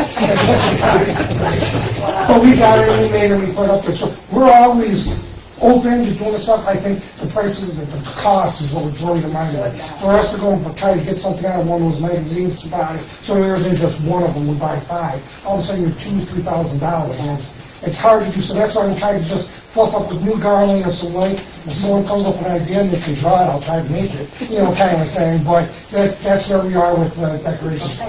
We thought about bringing back the Christmas trees, the fluffy ones, just so it was a change of pace. But again, you got 30 poles out there times $50 to $75. It adds up quick, kind of thing. Thank you, Ben. Really, thanks for doing all that. That's a lot. This question comes up every year. Yeah, I get all. Alyssa, do we need a motion to pay the bills? Overall total for, $196,499.60. Motion, you got it. I'll make the motion. Winter chicken dinner right there. She knew the number. Second motion. I'll please. second that. All in favor? Aye. Let's pay the people. Anything else, Alyssa? Got it. Any comments for Alyssa? Thank you for continuing to do an outstanding job for us in the freezing cold. Alyssa's got to work in this stupid cold weather. She's got a space heater at her feet, but that doesn't warm the rest of the building. So, thank you for your dedication. It's not bad when you're in a cold and it's not 30 degrees. Right. Moving along, Parks Commission update, please, Brian. So actually, we already covered quite a bit of what I was going to talk about, the pumpkin festival. Waters aren't, was discussed that the water's been turned off at the park. For their master plan update will be available for the joint meeting next month. The commission is working on that. We meet the third Thursday of every month.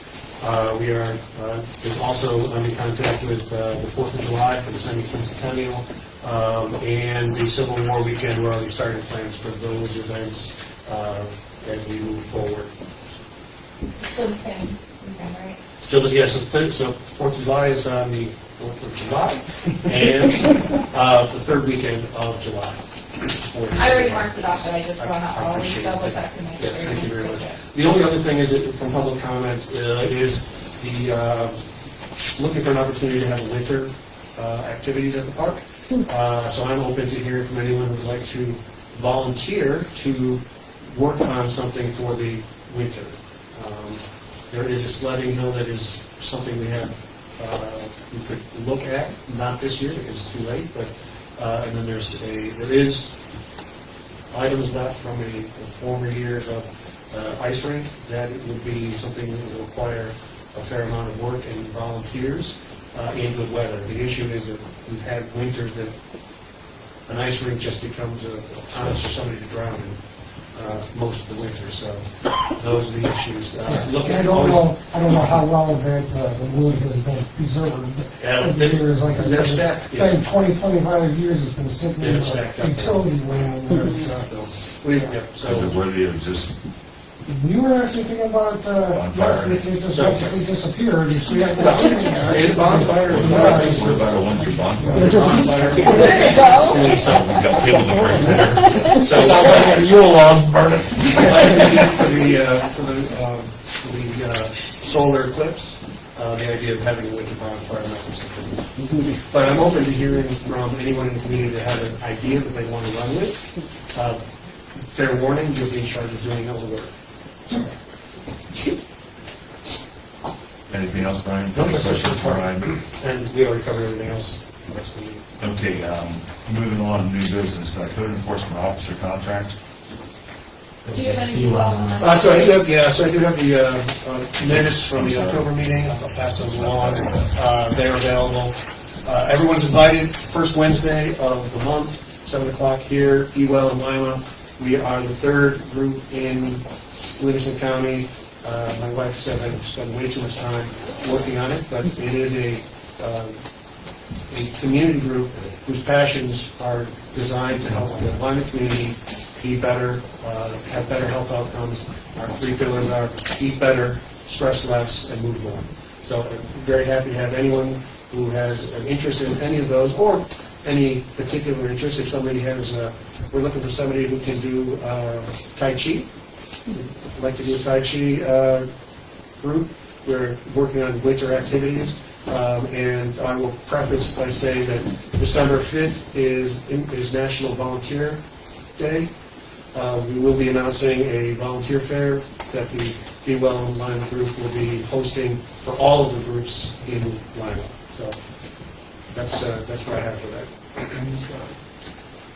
Well, the announcement will be December 5th. The next meeting. Every meeting is the first Wednesday of the month at 7 o'clock here in the morning. Okay, It's the third of the meeting. any other questions about Be Well? Moving along to new business. Oh, I'm so sorry. One more. We are working on and I have a meeting on Thursday with the National Fitness Coalition. We're just in the discovery phases of looking at a fitness park, something to be placed at the park. This is a national program. If anyone has any questions about that, I'd be happy to forward the information we have given through Be Well. So, and if anyone has any questions, Ben, in particular, about I believe you were looking for plat maps for the construction, or you're not in that position yet? Fair enough. We need to test that. It's really early in this stage. Thank you. Okay, now new business, code enforcement officer contract. Matt, you want to comment on this contract at all? Yeah, I don't really know. You can comment on it. Well, so it was forwarded from the town, and just members of the town board here, but that the town is required to maintain the code enforcement officer. Currently, the village pays for half of their benefits and pay and time. We don't have any control from a village standpoint over raises, over performance, over use. We only have the ability to form codes and then ask that they be enforced. We, the village board, passed an 18% budget hike this year. 57% of that was for the fire and the ambulance. Again, I have no problem with funding those two organizations, but it's a huge hit to the village residents.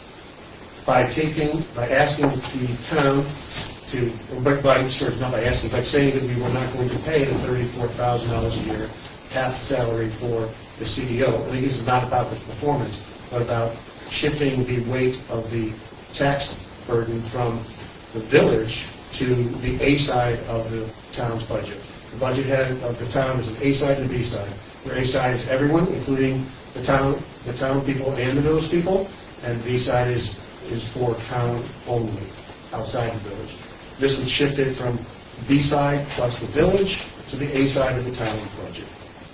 We're not saving any money, we're not spending anything, but the taxpayers of the village will be able to have some relief moving forward without having to pay for this. That's my discussion.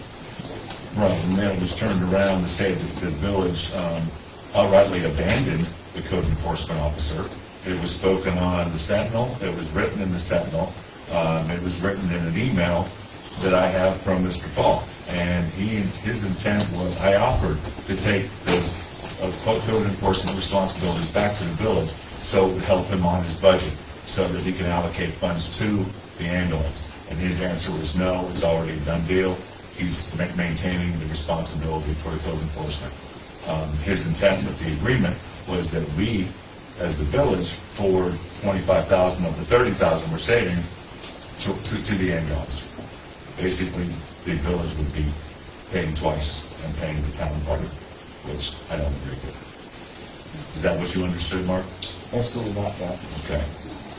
I had conversations and I got an email. I've got your emails, and I read your emails, and that's not what was discussed. That's what we discussed. That's what we believe was discussed, but that's not. Well, if the town is paying 50% out of the B fund, and then they're paying 100% out of the A fund, how is the village taxpayer saving money?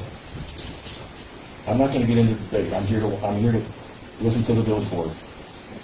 So my understanding is, again, there is no cost savings. This is a genuine question. Yeah, no, there is no cost savings. It's generally just shifting it The village is paying for it through the town taxes. through their town taxes instead of through their village taxes. We, at our budget negotiations, which are year-round practically, but we are starting to look at, would be able to say that under the current amount that we are taxing the village members, we can now have approximately $34,000 that we can take and be either lower our tax rate or at least keep it the same, because we're looking at considerable expenses for insurance. I know that's coming up, and we'll have that discussion, but that's a significant part of my thought on this discussion. Fair enough. Any comments on that? Can I ask a question? Yes, Mr. Body. I just wonder, is there a liaison on the village board to the town board? Do you have a liaison that goes? That would be me, and Erica has volunteered to be that. Oh, liaison okay, also so moving forward. has there That's actually been in on- the past? No. Oh, okay. Yeah, and actually, our village organizational list, we just have that. Erica and I. We did used to meet with the town more though. We used to do it quarterly. We're currently bi-yearly. But it's nice now that you're gonna have someone there at every meeting, so there will Well, be. it's also nice at the service that Christopher Doe is providing for us. Yes. That we can chime in. Thank you. Can you just clarify that a little bit? Okay, so the. Could you stand up? Yeah. Okay, so I think what you guys are saying, tell me if this is not true or true. So the village usually pays the town $34,000 or half of this code enforcement officer salary and benefits. But the town is saying, don't do that. Don't give us the $34,000 and we can keep it in the village budget. Is that what they're saying? And they're going to do whatever on their end to pay for it? They offered to take on the responsibilities for code enforcement for the village and the town, and relieve us of having to pay that. Okay, so we would keep the $34,000 in our budget. Correct. And they would do whatever they need to do on their end to figure that out. Exactly. Okay. But we do not abandon the services. I want to make that real clear. Why would they take on more cost? That's a good question. That's why I offered to take it back if it made the. Unless town's that's budget how easier. they feel they can fund the ambulance? Is that the Yes. deal? Yes, but in transparency, that is not a transparent way of doing business. So, if we are talking about the village's budget, our board is responsible to the village taxpayers. The town board is responsible to the town taxpayers, including the village. So we have different responsibilities. The CEO, the code enforcement officer, will still have to apply the code from the village. We still maintain all the control of what happens in the village. Yeah. We just are shifting a cost factor from one place to the other. There's no savings involved in it. There's just a simpleness. It is simply a issue of one pocket moving to the other pocket. If you're a married couple and Right. So I guess it's a question at the next town meeting of, if they couldn't find $25,000 for the ambulance, how are they finding $34,000 to cover the other half of the benefits? we are all responsible for taxes, again. Right, but now there's a This is where funding the A hole. fund, B fund come in. Yeah, So okay. The B fund is the town outside the village, and the A fund is the town in the village. Right, but they still collect all those taxes. That's not what we can. Correct, but what they're doing, they're paying for half a CDO out of the B fund, town only. now the new offer says, we'll pay for all the CEO, but we're gonna pay out of the A fund. But that's all town taxes, right? It's No, not taxes, but separate. have the village You pay for it too.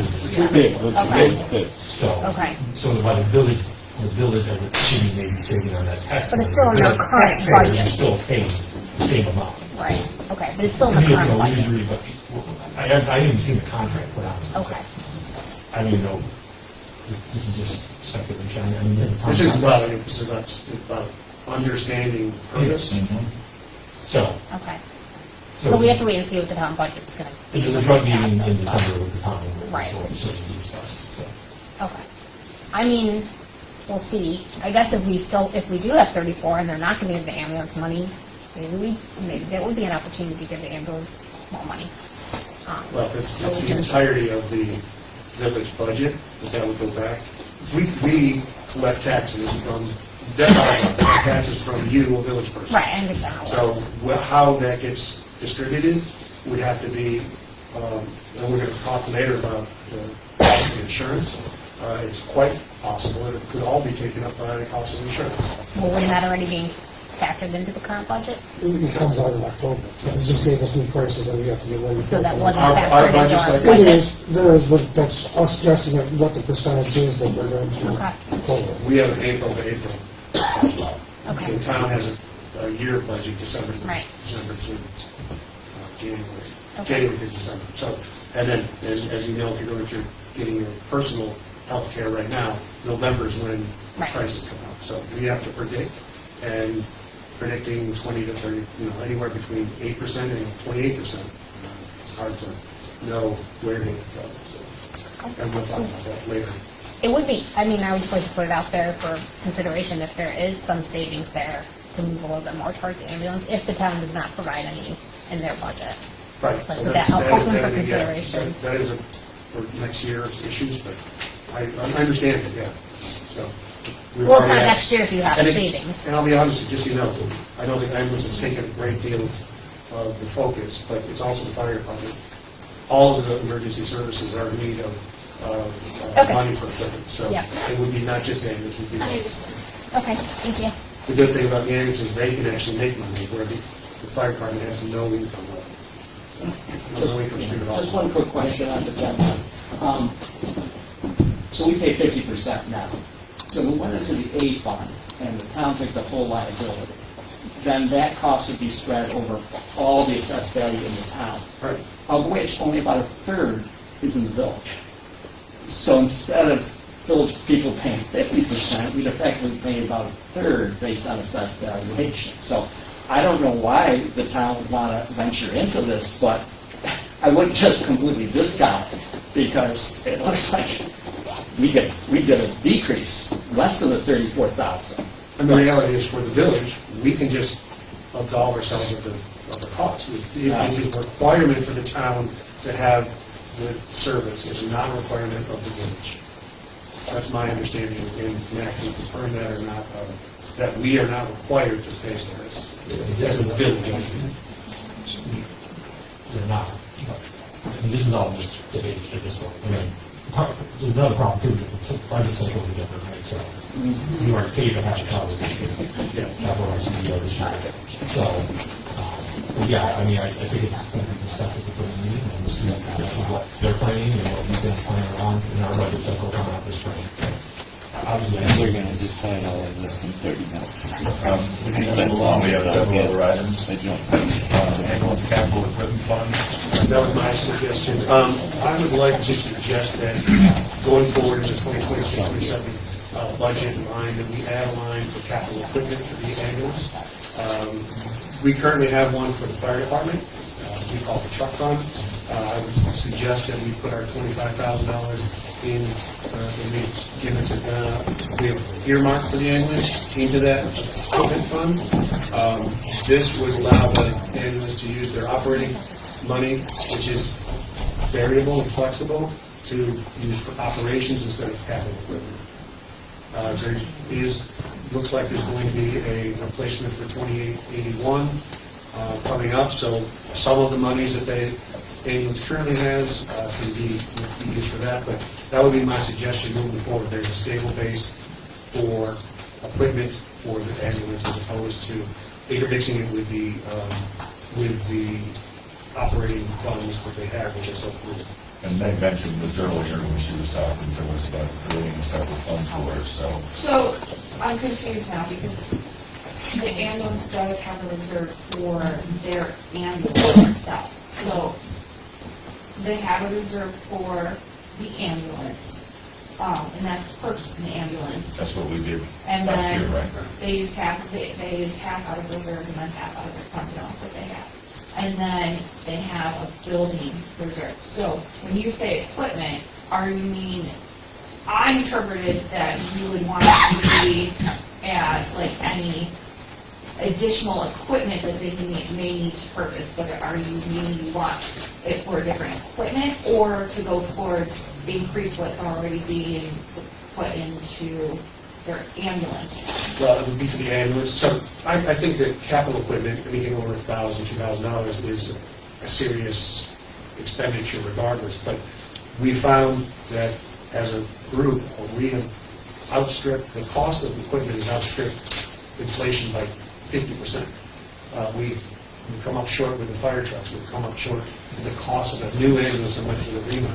I think it's important that we fund that ambulance with a $25,000 vehicle. So you're not saying this is for any additional equipment that the ambulance needs, this is to go toward, because if you're gonna do a reserve, you've gotta put it in what we're gonna spell it out, so that's what I'm asking, when you say you want it for equipment, do you want it for an ambulance itself, because that's already established, or do you want it to be for equipment, like, I don't know what big equipment, if you needed to buy anything, or like equipment itself, because That would be if for the it's ambulance. then so that's already established and it just increased. We put $20,000 a year on average into that reserve fund out of our operating budget every year. Right. So, Technically for the ambulance, we put an additional, generally around 10 into the building reserve. So we have two reserve funds. One is putting money dedicated every year for the potential for buying an ambulance in the future.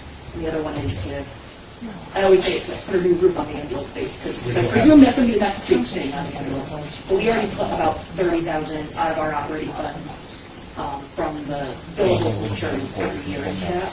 And that $20,000 is not going to get us a new ambulance tomorrow. the $25,000 that we're getting is not going to get you a new ambulance either, but it is going to be able to start pumping that up to afford an ambulance or a remount that it's solid money from the village taxpayers to go. And again, so in my mind, cleans it up as not being intermixed with your operating budget, which are, different month to month.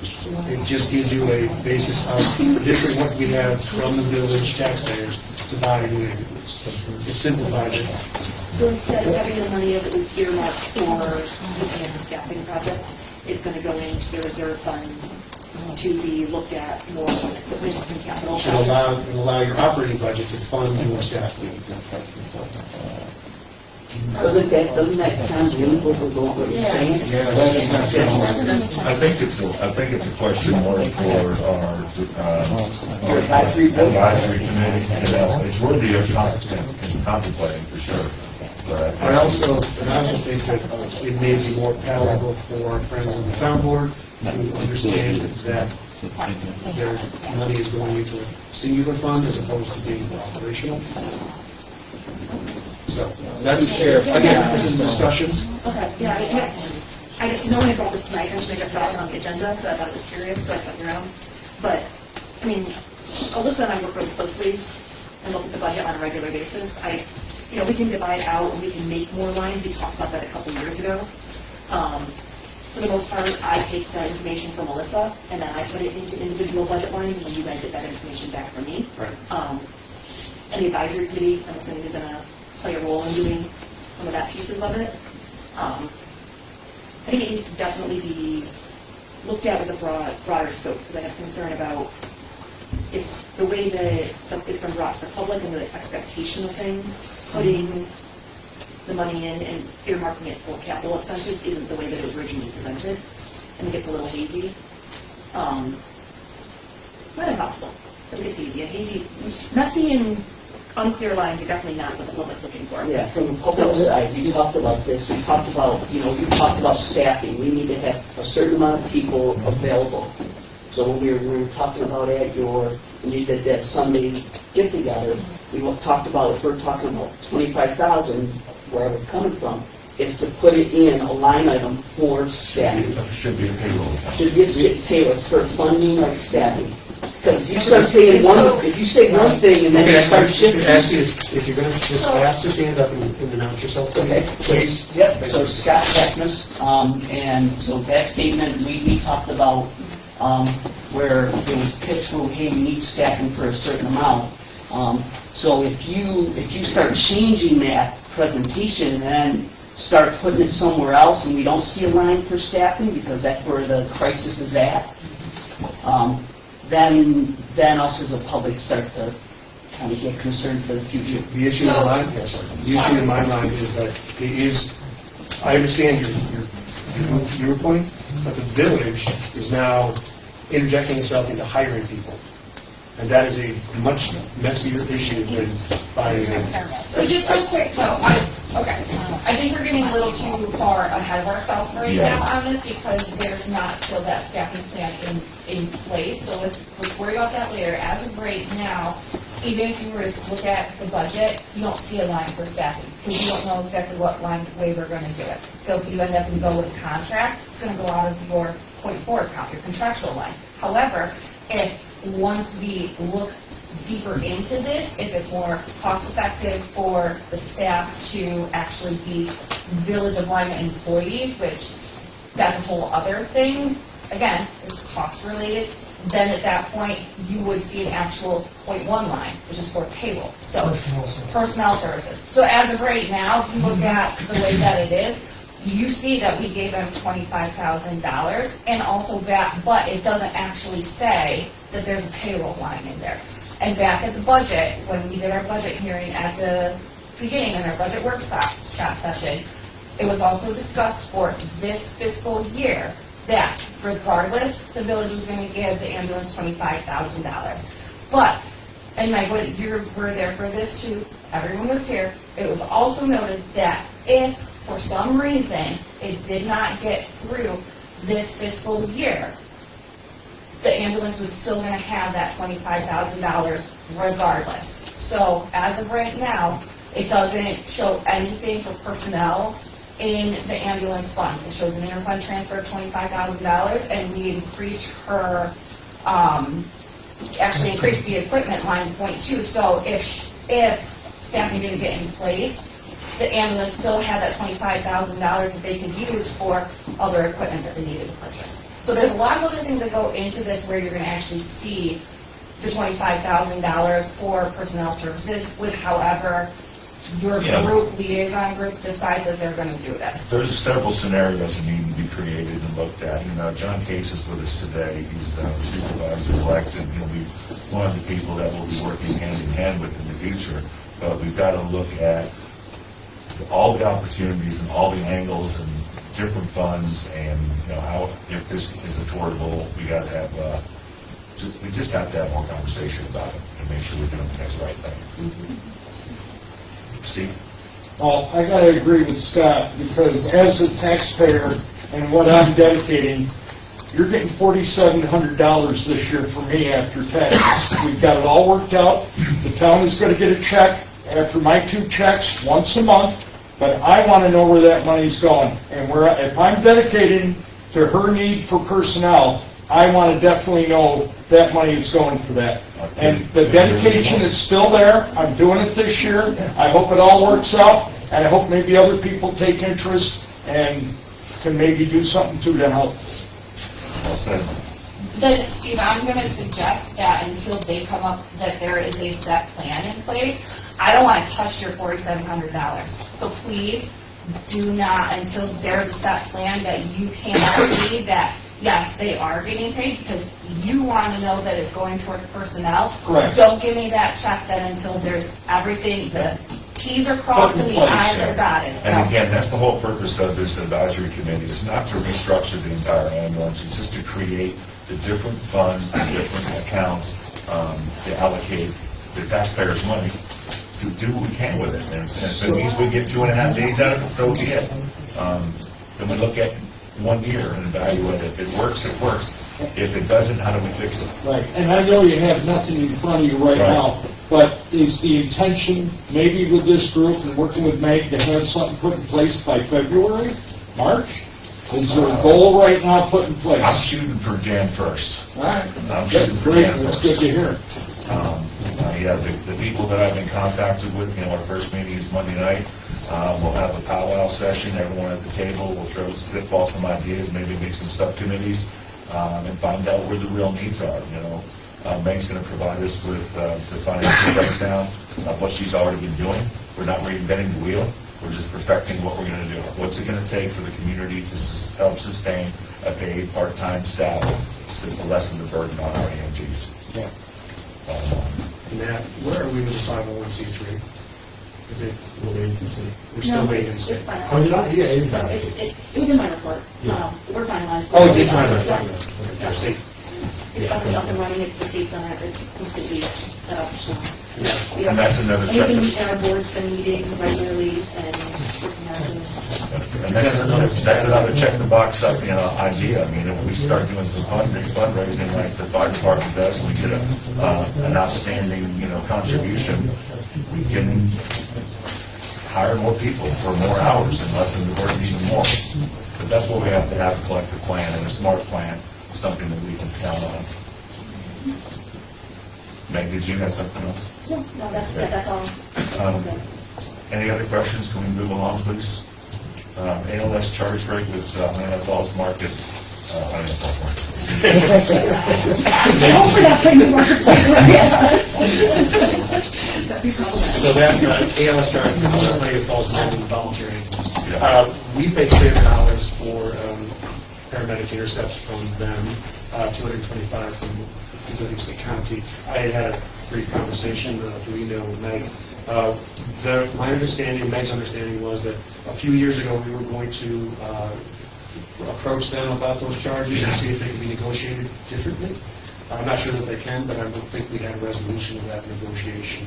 No, I'll be looking into that. I'll take the wheel. Okay. Bring it to the attention of the advisory board, and we can see what we can come up with.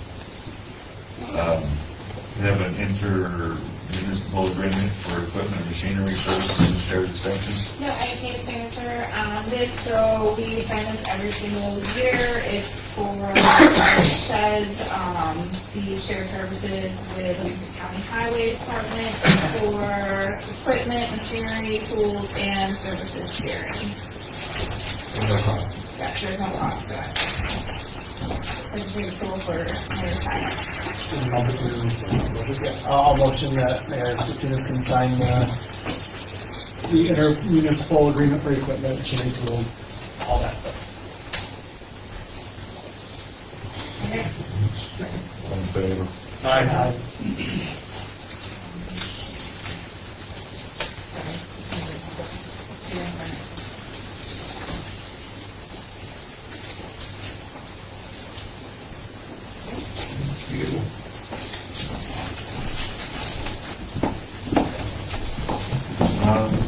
Summer contracts. Yeah, so I'm the liaison. I had the pleasure of attending the October 16th meeting with that committee, and they had a great summer. They had, total, they had 177 campers who had signed up for the 6-week program, 107 weekly registrations, that totaled 284 campers. And then they had 7 non-residents in addition to that paid to attend. Overall, they said it went very well. They did have some challenges with the capital project construction going on. They had no gym and no pool, but they survived. They did have use of the box lacrosse field and their second-grade turf. And there were some other challenges, but they certainly levered through that. Let's see, the great news is for 2026, they are not raising the 6-week, what they call parent fee. It will remain at $679. the weekly rate will be $175. However, if you register after May 1st, it will go up to $185 per week. So they needed to do some adjustments there. There will be, for the municipality portion, that will remain at $240, which has been stable at that rate since 2022. So that will not change. And let's see. They had great opportunities. They went to the zoo. They had all kinds of field trips. That was very popular. And pretty much that's it. Does anybody have any questions? I just have the contract to print it off for John. Yes. For the mayor to sign that, but still, I did confirm with you, it's still listed in there that the bills will pay up to $6,000 as we have budget. The same kind of, we talked about a year, $6,000 cap on line account. Did you have how many students were from Lima?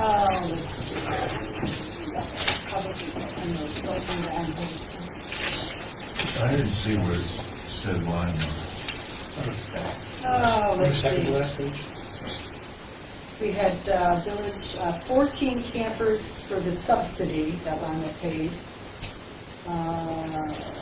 So about 15, looks like 15 campers. And again, May 1st was the... Yeah, so May 1st is, yes, please pay in full, register for that up to May 1st, otherwise it becomes $185 per week.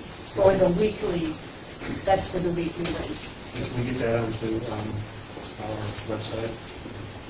Yeah, I Okay. can put it on there. Usually, is it Kim over there? Yeah, She Kim. usually sends me something to put on our website when she's ready. And again, I should have really started with that. They were extremely grateful for Lima's contribution and ongoing support of the village.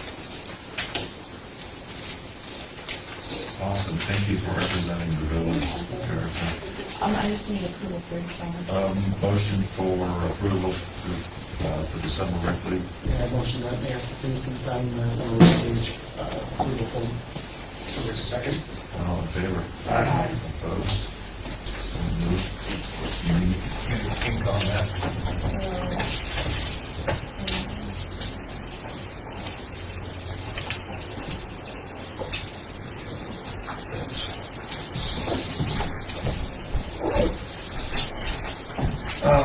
The next item was the organizational chart committee assignments, which I have a copy of here. Erica's already volunteered to be on the summer rec league. She's also taken on the fire department and ambulance liaison and the town board liaison. Correct, Erica? Yes, that's correct.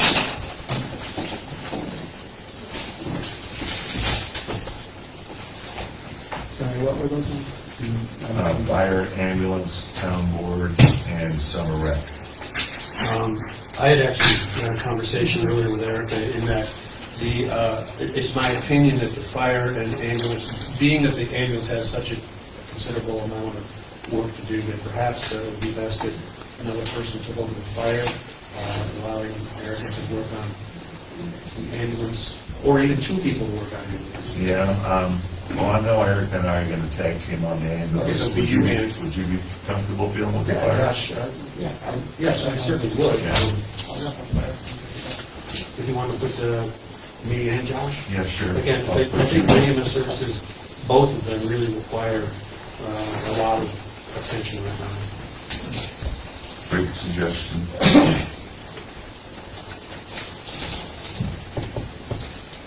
Is there anything that is appealing to Josh, Ben, or Erica? I know Brian's got his hands on quite a few things, as do I. How about, can I just interrupt you? I'm sorry. Sure. I don't see on here, and as you know, I've taken great interest in the cemetery. Yeah. And I don't see that in here, and I'd like to be able to. The cemetery's Yeah. already their town. Well, Actually, because you're the town liaison, you already have it. Because Oh, the town- okay. legally, the towns are required to take care of cemeteries, what villages are not. okay. So, So I'd still like to, have something to bring back because Yeah. we're not taking care of them, we're not responsible for them. Okay. But you can definitely make mention during the town presentations. Street lighting I've taken on to consider myself, and sidewalks, recreation. John, just a suggestion, because you're a member of all the committees regardless, Right. I would have another person on there with you, to do all these, because you're gonna be doing them either, right? So, I'm spreading thin. yeah, so I can spread out. I'll do the street lighting and sidewalks. Perfect. And again, I think just make a comment, with losing Melinda to issues and then Jonathan, having only one person is where we've lost momentum with the statement and lost momentum with the ambulance as well. So I think it really is best to have two if we can. Are you talking about for the ambulance? For everything. Oh, for No, two, for every- I mean, okay. Just as a John, backup. it made us implement this automatically. Yes. Part of every Yeah, one. we never know. I think it would be helpful to have at least the very important ones be. I can do sidewalks as well. So Brian and Josh, Well, or Ben. What's sexual harassment? Because I read that. That's pretty much the sexual harassment training and workplace violence Yeah, that was that taken. would be my important. Okay. I'll do that. You can back me up on that, how's that sound? Yeah, that's fine. And volunteer coordinator falls in my wheelhouse already with the Be Well group, so I'd be happy to, Brian, I'm the volunteer coordinator. always appreciate another. Listen, do you want a copy, or are you following this? Never mind. So Brian and Ben for volunteer coordinator.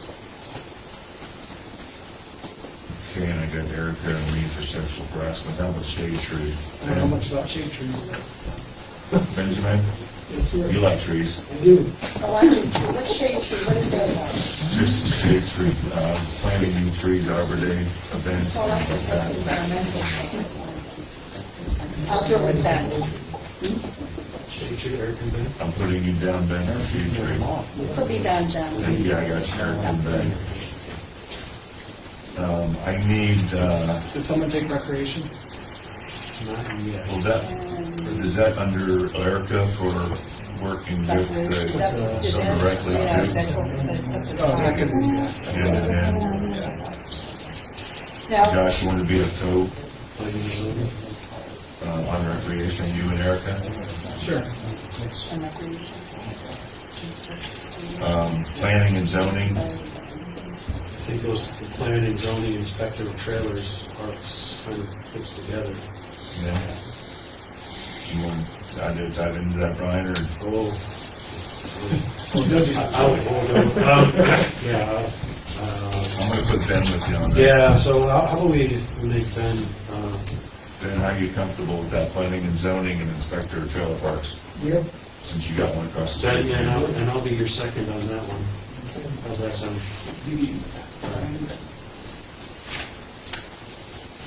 And the water and sewer building coordinator, I'm waiting. I threw myself down there. Okay. Because we're gonna be having some discussion coming up with, Yes, we are. with that. Yes, we are. Josh.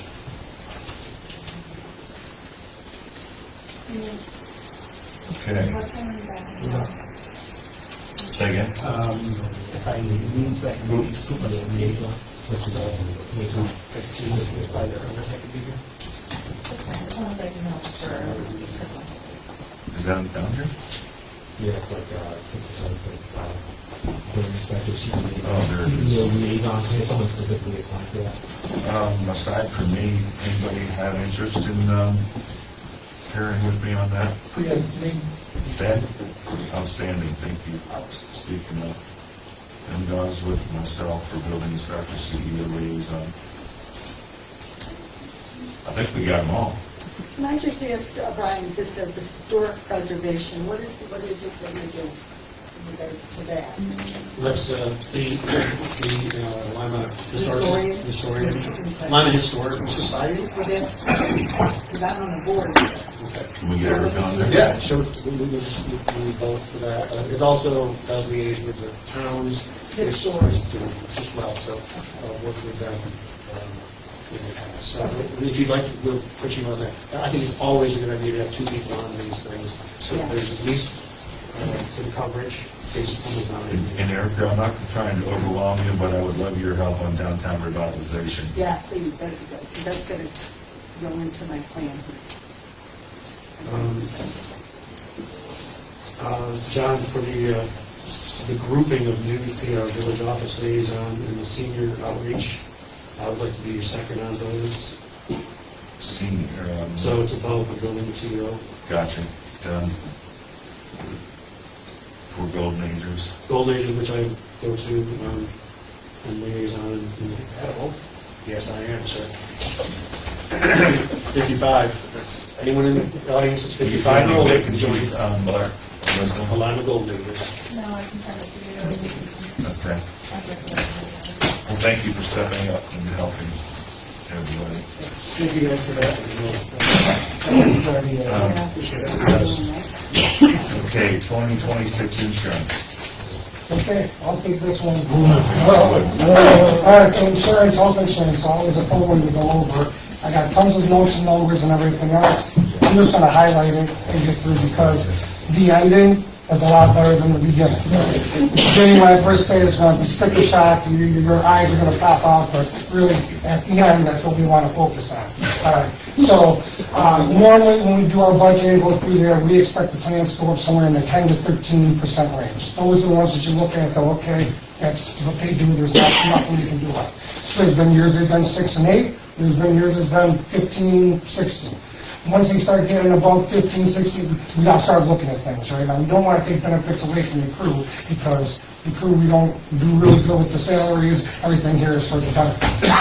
So, the rates this year, the actual plan rates went up a bunch, went up almost 20%, all right? Huge number coming forth. However, and here's the good part coming through, we have a different crew here now, okay? One, we're short a full person, so we're not paying as much as we are coming through. The people that we do have here have different tier plans, so we don't have all family plans and things like that. So a lot changed with everything coming through. By the time you get done looking at it and go through, the insurance actually only went up 14% from what the village is paying from last year to this year, even with the big plans coming through. On top of that, the 14% that came up, so that averages out to be a number of like $23,000, right? That's how much the insurance is coming up for the village crew, office staff, everybody, total number. One of our employees, like I said, we've actually been down for a lot longer, been over 4 months. His salary and insurance that we've saved from him not being there, that we haven't replaced, is over $15,000. So out of the $23,000 in insurance is going up, we've saved $15,000 by being short, and everybody else kind of stepping it up while we're doing it, because nobody's missed a leaf pickup or a brush pickup. You know, we've handled everything coming through. So the insurance, actually from the general side, is only going up like $9 grand. It's only like 5 or 6 if you really look at it. So, like I said, sticker shock, big number up on the top. Actually, when you get down to it, it isn't that much. Eventually, we are going to hire another person coming through, we're going to fill the staff out, and if the plans start going up there and the numbers start jumping, we'll have to look at it then for things, obviously, because we're all very fiscally responsible coming through. One of the things we're looking at hiring a seasonal person to fill out our last spot, kind of a model that Honey Falls does. In that case, we don't always have to offer the insurance. Sometimes we might, it all depends on what we're getting. If we get a really good guy that we can get, I don't want to lose him. It's taken us 4.5 months to find the person we just found, right, to get. We went through a lot of people, and not going to say it. It takes a special person to work for the crew, right? They don't get paid much. You're on call 24/7. We get put in all sorts of different situations. We had a heck of a time trying to find it. The other, we'll just leave it at that. So, yeah, I tend to ramble, so I'm not going to go through this stuff. Bottom line is, insurance went up high with the rates, but it's not affecting the village budget very much. We saved the money. It's a minimal increase for what's going to be coming, and actually general fund is going to be covered by the money that we save from the person not working. So then, Scott had this, Yep. when are you looking to replace? So we've had ads out, we went through and we interviewed, I don't know, 10, 11 different people. Out of that coming through, we had 2 that we were really high on, coming through. It didn't pan out. One, either they, money issues or whatever else, or 2, it just didn't go. So I've got one other person that I'm going to be talking to later this week, see if I can get him in here for seasonal. We were hoping to do a December 1st to March 31st. Then we'd have a lull, April into May, and then start for summer help, June into August, right? Trying to do something a little hybrid, a little different, that's going to save the village some money, as we're trying to do that. The problem is, one, got to go through a lot of interviews to find people, so I've been working with David Ford with Honey Falls. Some of their people that they have, that they interviews through, he's throwing some stuff back at us, so we're trying to work in between the 2 villages and say, hey, I got this really good guy here, but when we can't use them, I called them, and actually that's where we got Aiden from. Kid's working out great for what it is. He just started about a month ago or so coming through, but we're still looking. And if we don't, what we've been doing is we've been utilizing David, who I know he's not here right now, but David Kirkwood works at the sewer plant. He was one of our really good employees up at the highway department. We built some of David's salary in from the general fund, so that he is planning, he's gonna help us plow. He helps us at water leaks. We're trying to do a little bit more, and what we're doing in return is the crew's coming down to the sewer plant more to help him with his projects. He's got a lot of stuff going on at the sewer plant that one man can't do because of the way things have been going across for the past few years down there. So the highway crew is spending some time down there. David's coming up here. It just takes a lot more planning. I have conversations with daily with David about figuring out what you got planned for the week. Here's where I might need some help. Here's where if you need some help. So a little bit more coordinated and organizing, but it seems to be paying off when we're getting through it right now. Eventually, yeah, we'd like to get that other person in because I've been taking the brunt of it, to be honest with you, where I'm coming in. I know if you live on Buell Ave, you've seen my truck up and down the road on the weekends, left and right, because I'm up there trying to catch up on things. Boy, there's too many constantly. Yeah, all the time, right? So, but that's just part of what we're doing, right? We all got to step up when we're not getting there. But, yeah, so we're hoping to find somebody for the winter. If not, David, we're going to work with him, send him back down, bring him back up, and see what we can do with it. What's the name of the new guy? Aiden Kelly. And Mayor, maybe you heard the town, we're in the same spot too, so we have hired a part-time guy until April 1 to help, so we're in the same scenario. He actually got called in this morning. Yeah. Because the snow came up a little bit more than we all thought. A little bit. You know, kind of thing. So can I have a motion to review the insurance and get that situated for where we're at? So we've looked at that, and thank you very much for the. We did have a little meeting with the numbers there, the committee meeting, so they saw everything ahead of time. So the numbers, we dove into it, it's just, I could talk for an hour, to be honest with you, and I don't want to do that. I don't want to do it to you. So I will make a motion to accept the insurance as stated for 25, 26, or actually 25, 26. Second. All in favor? Aye. Opposed? Removed. Anything else for Ben regarding the insurance? Or anything else. At this time, before we enter a roundtable discussion, I'm going to give the last chance for the community to speak or comment.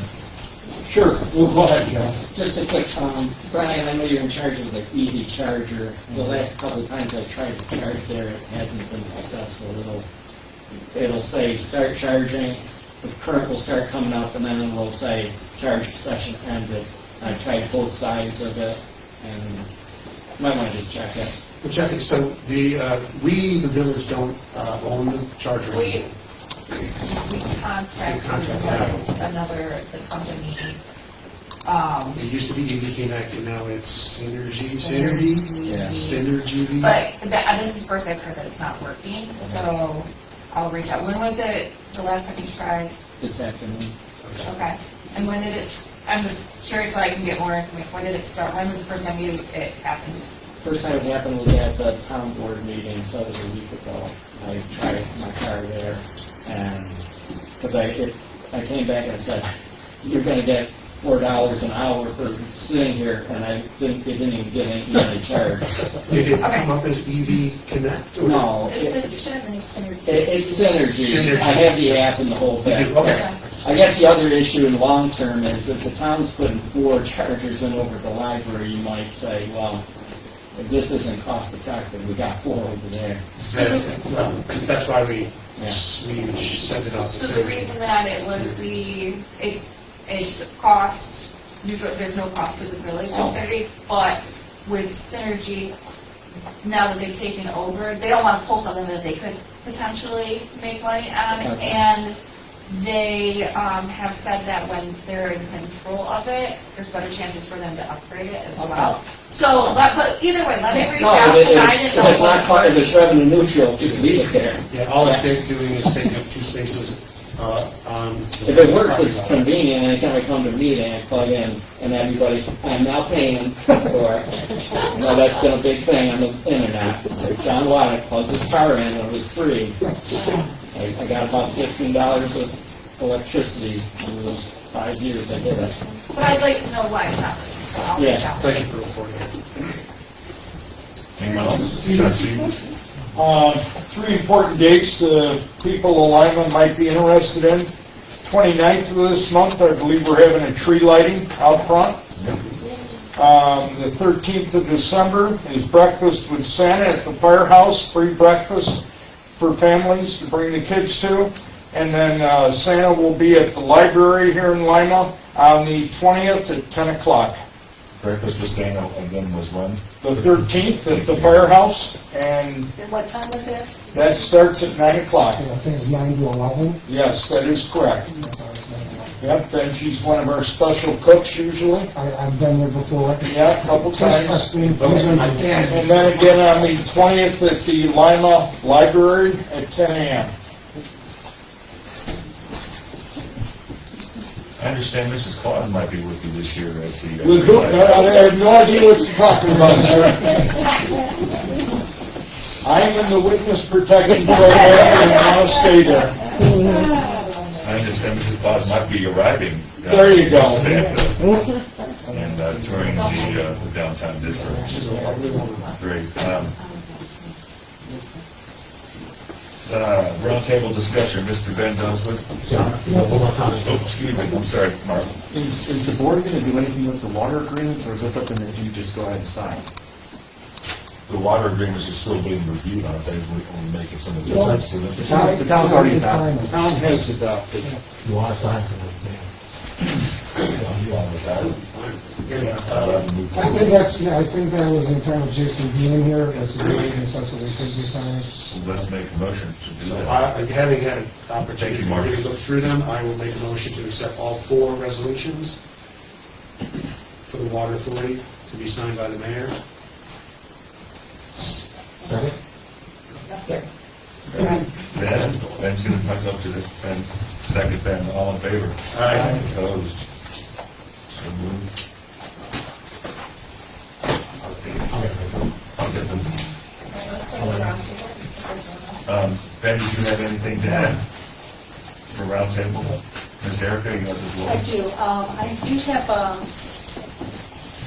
an idea that I really would love to present to our community. What I'd like to do is create, I don't know what you want to call it, but I'm calling it a community connections group. The group can determine what they want to call it. The whole purpose of this group is to engage our community, bring us together, and offer residents here a place to gather and discuss ideas, hopes. If they have some concerns, okay. These also come with solutions. But to give you an idea,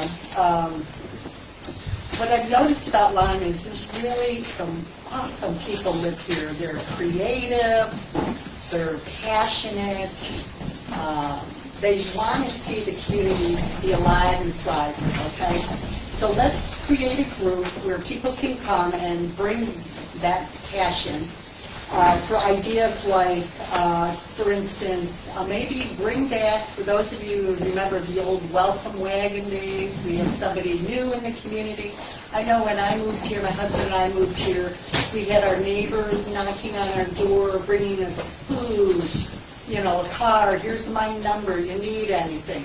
That, I can tell you, I mean, now we're all best friends, but it's just so cool to have that, you know. I was so impressed with the Halloween decorations, that person, I'm sorry, I can't remember her name, they did the haunted house. You could create such a cool, so these are just some ideas. So decorating, I mentioned, I was talking to some gentlemen the other day about maybe starting a theater group here, and there was such enthusiasm. So these are the kind of ideas I'm kind of throwing out there, but there's a million others, and I would love to be the liaison between the community and certainly the board to report how things are going. We had it here at one time. Did you? Yeah, big spawn. In fact, I was in two of them. Yeah. Okay. Boris Kadenko. You can't take it with you. I bet you're wrong. So, anyway, so there's a zillion other ideas, but that's just some of the ideas I'm thinking of. We could meet monthly initially, but that would determine. So the first meeting I do have set up over at Jimmy's. Please don't cross talk, I'm sorry, we can't hear it. The first meeting that I have, I'm going to invite whomever please in the community, is on Saturday. I have it set up for December 13th at 11 a.m. over at Jimmy's Diner, the Lima Family Diner. We're going to be in that side room off of their diner there. And, you know, if you can come for 10 minutes, I welcome you. If you can come, you know, the group will go from probably 11 to 12. But I'll be there and hoping to see some of my neighbors here in Lima, okay?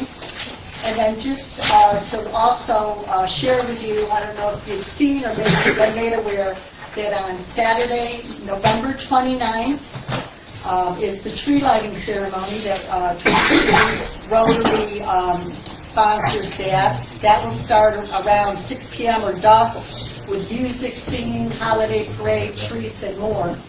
But prior to that, we're trying to get people here into our village.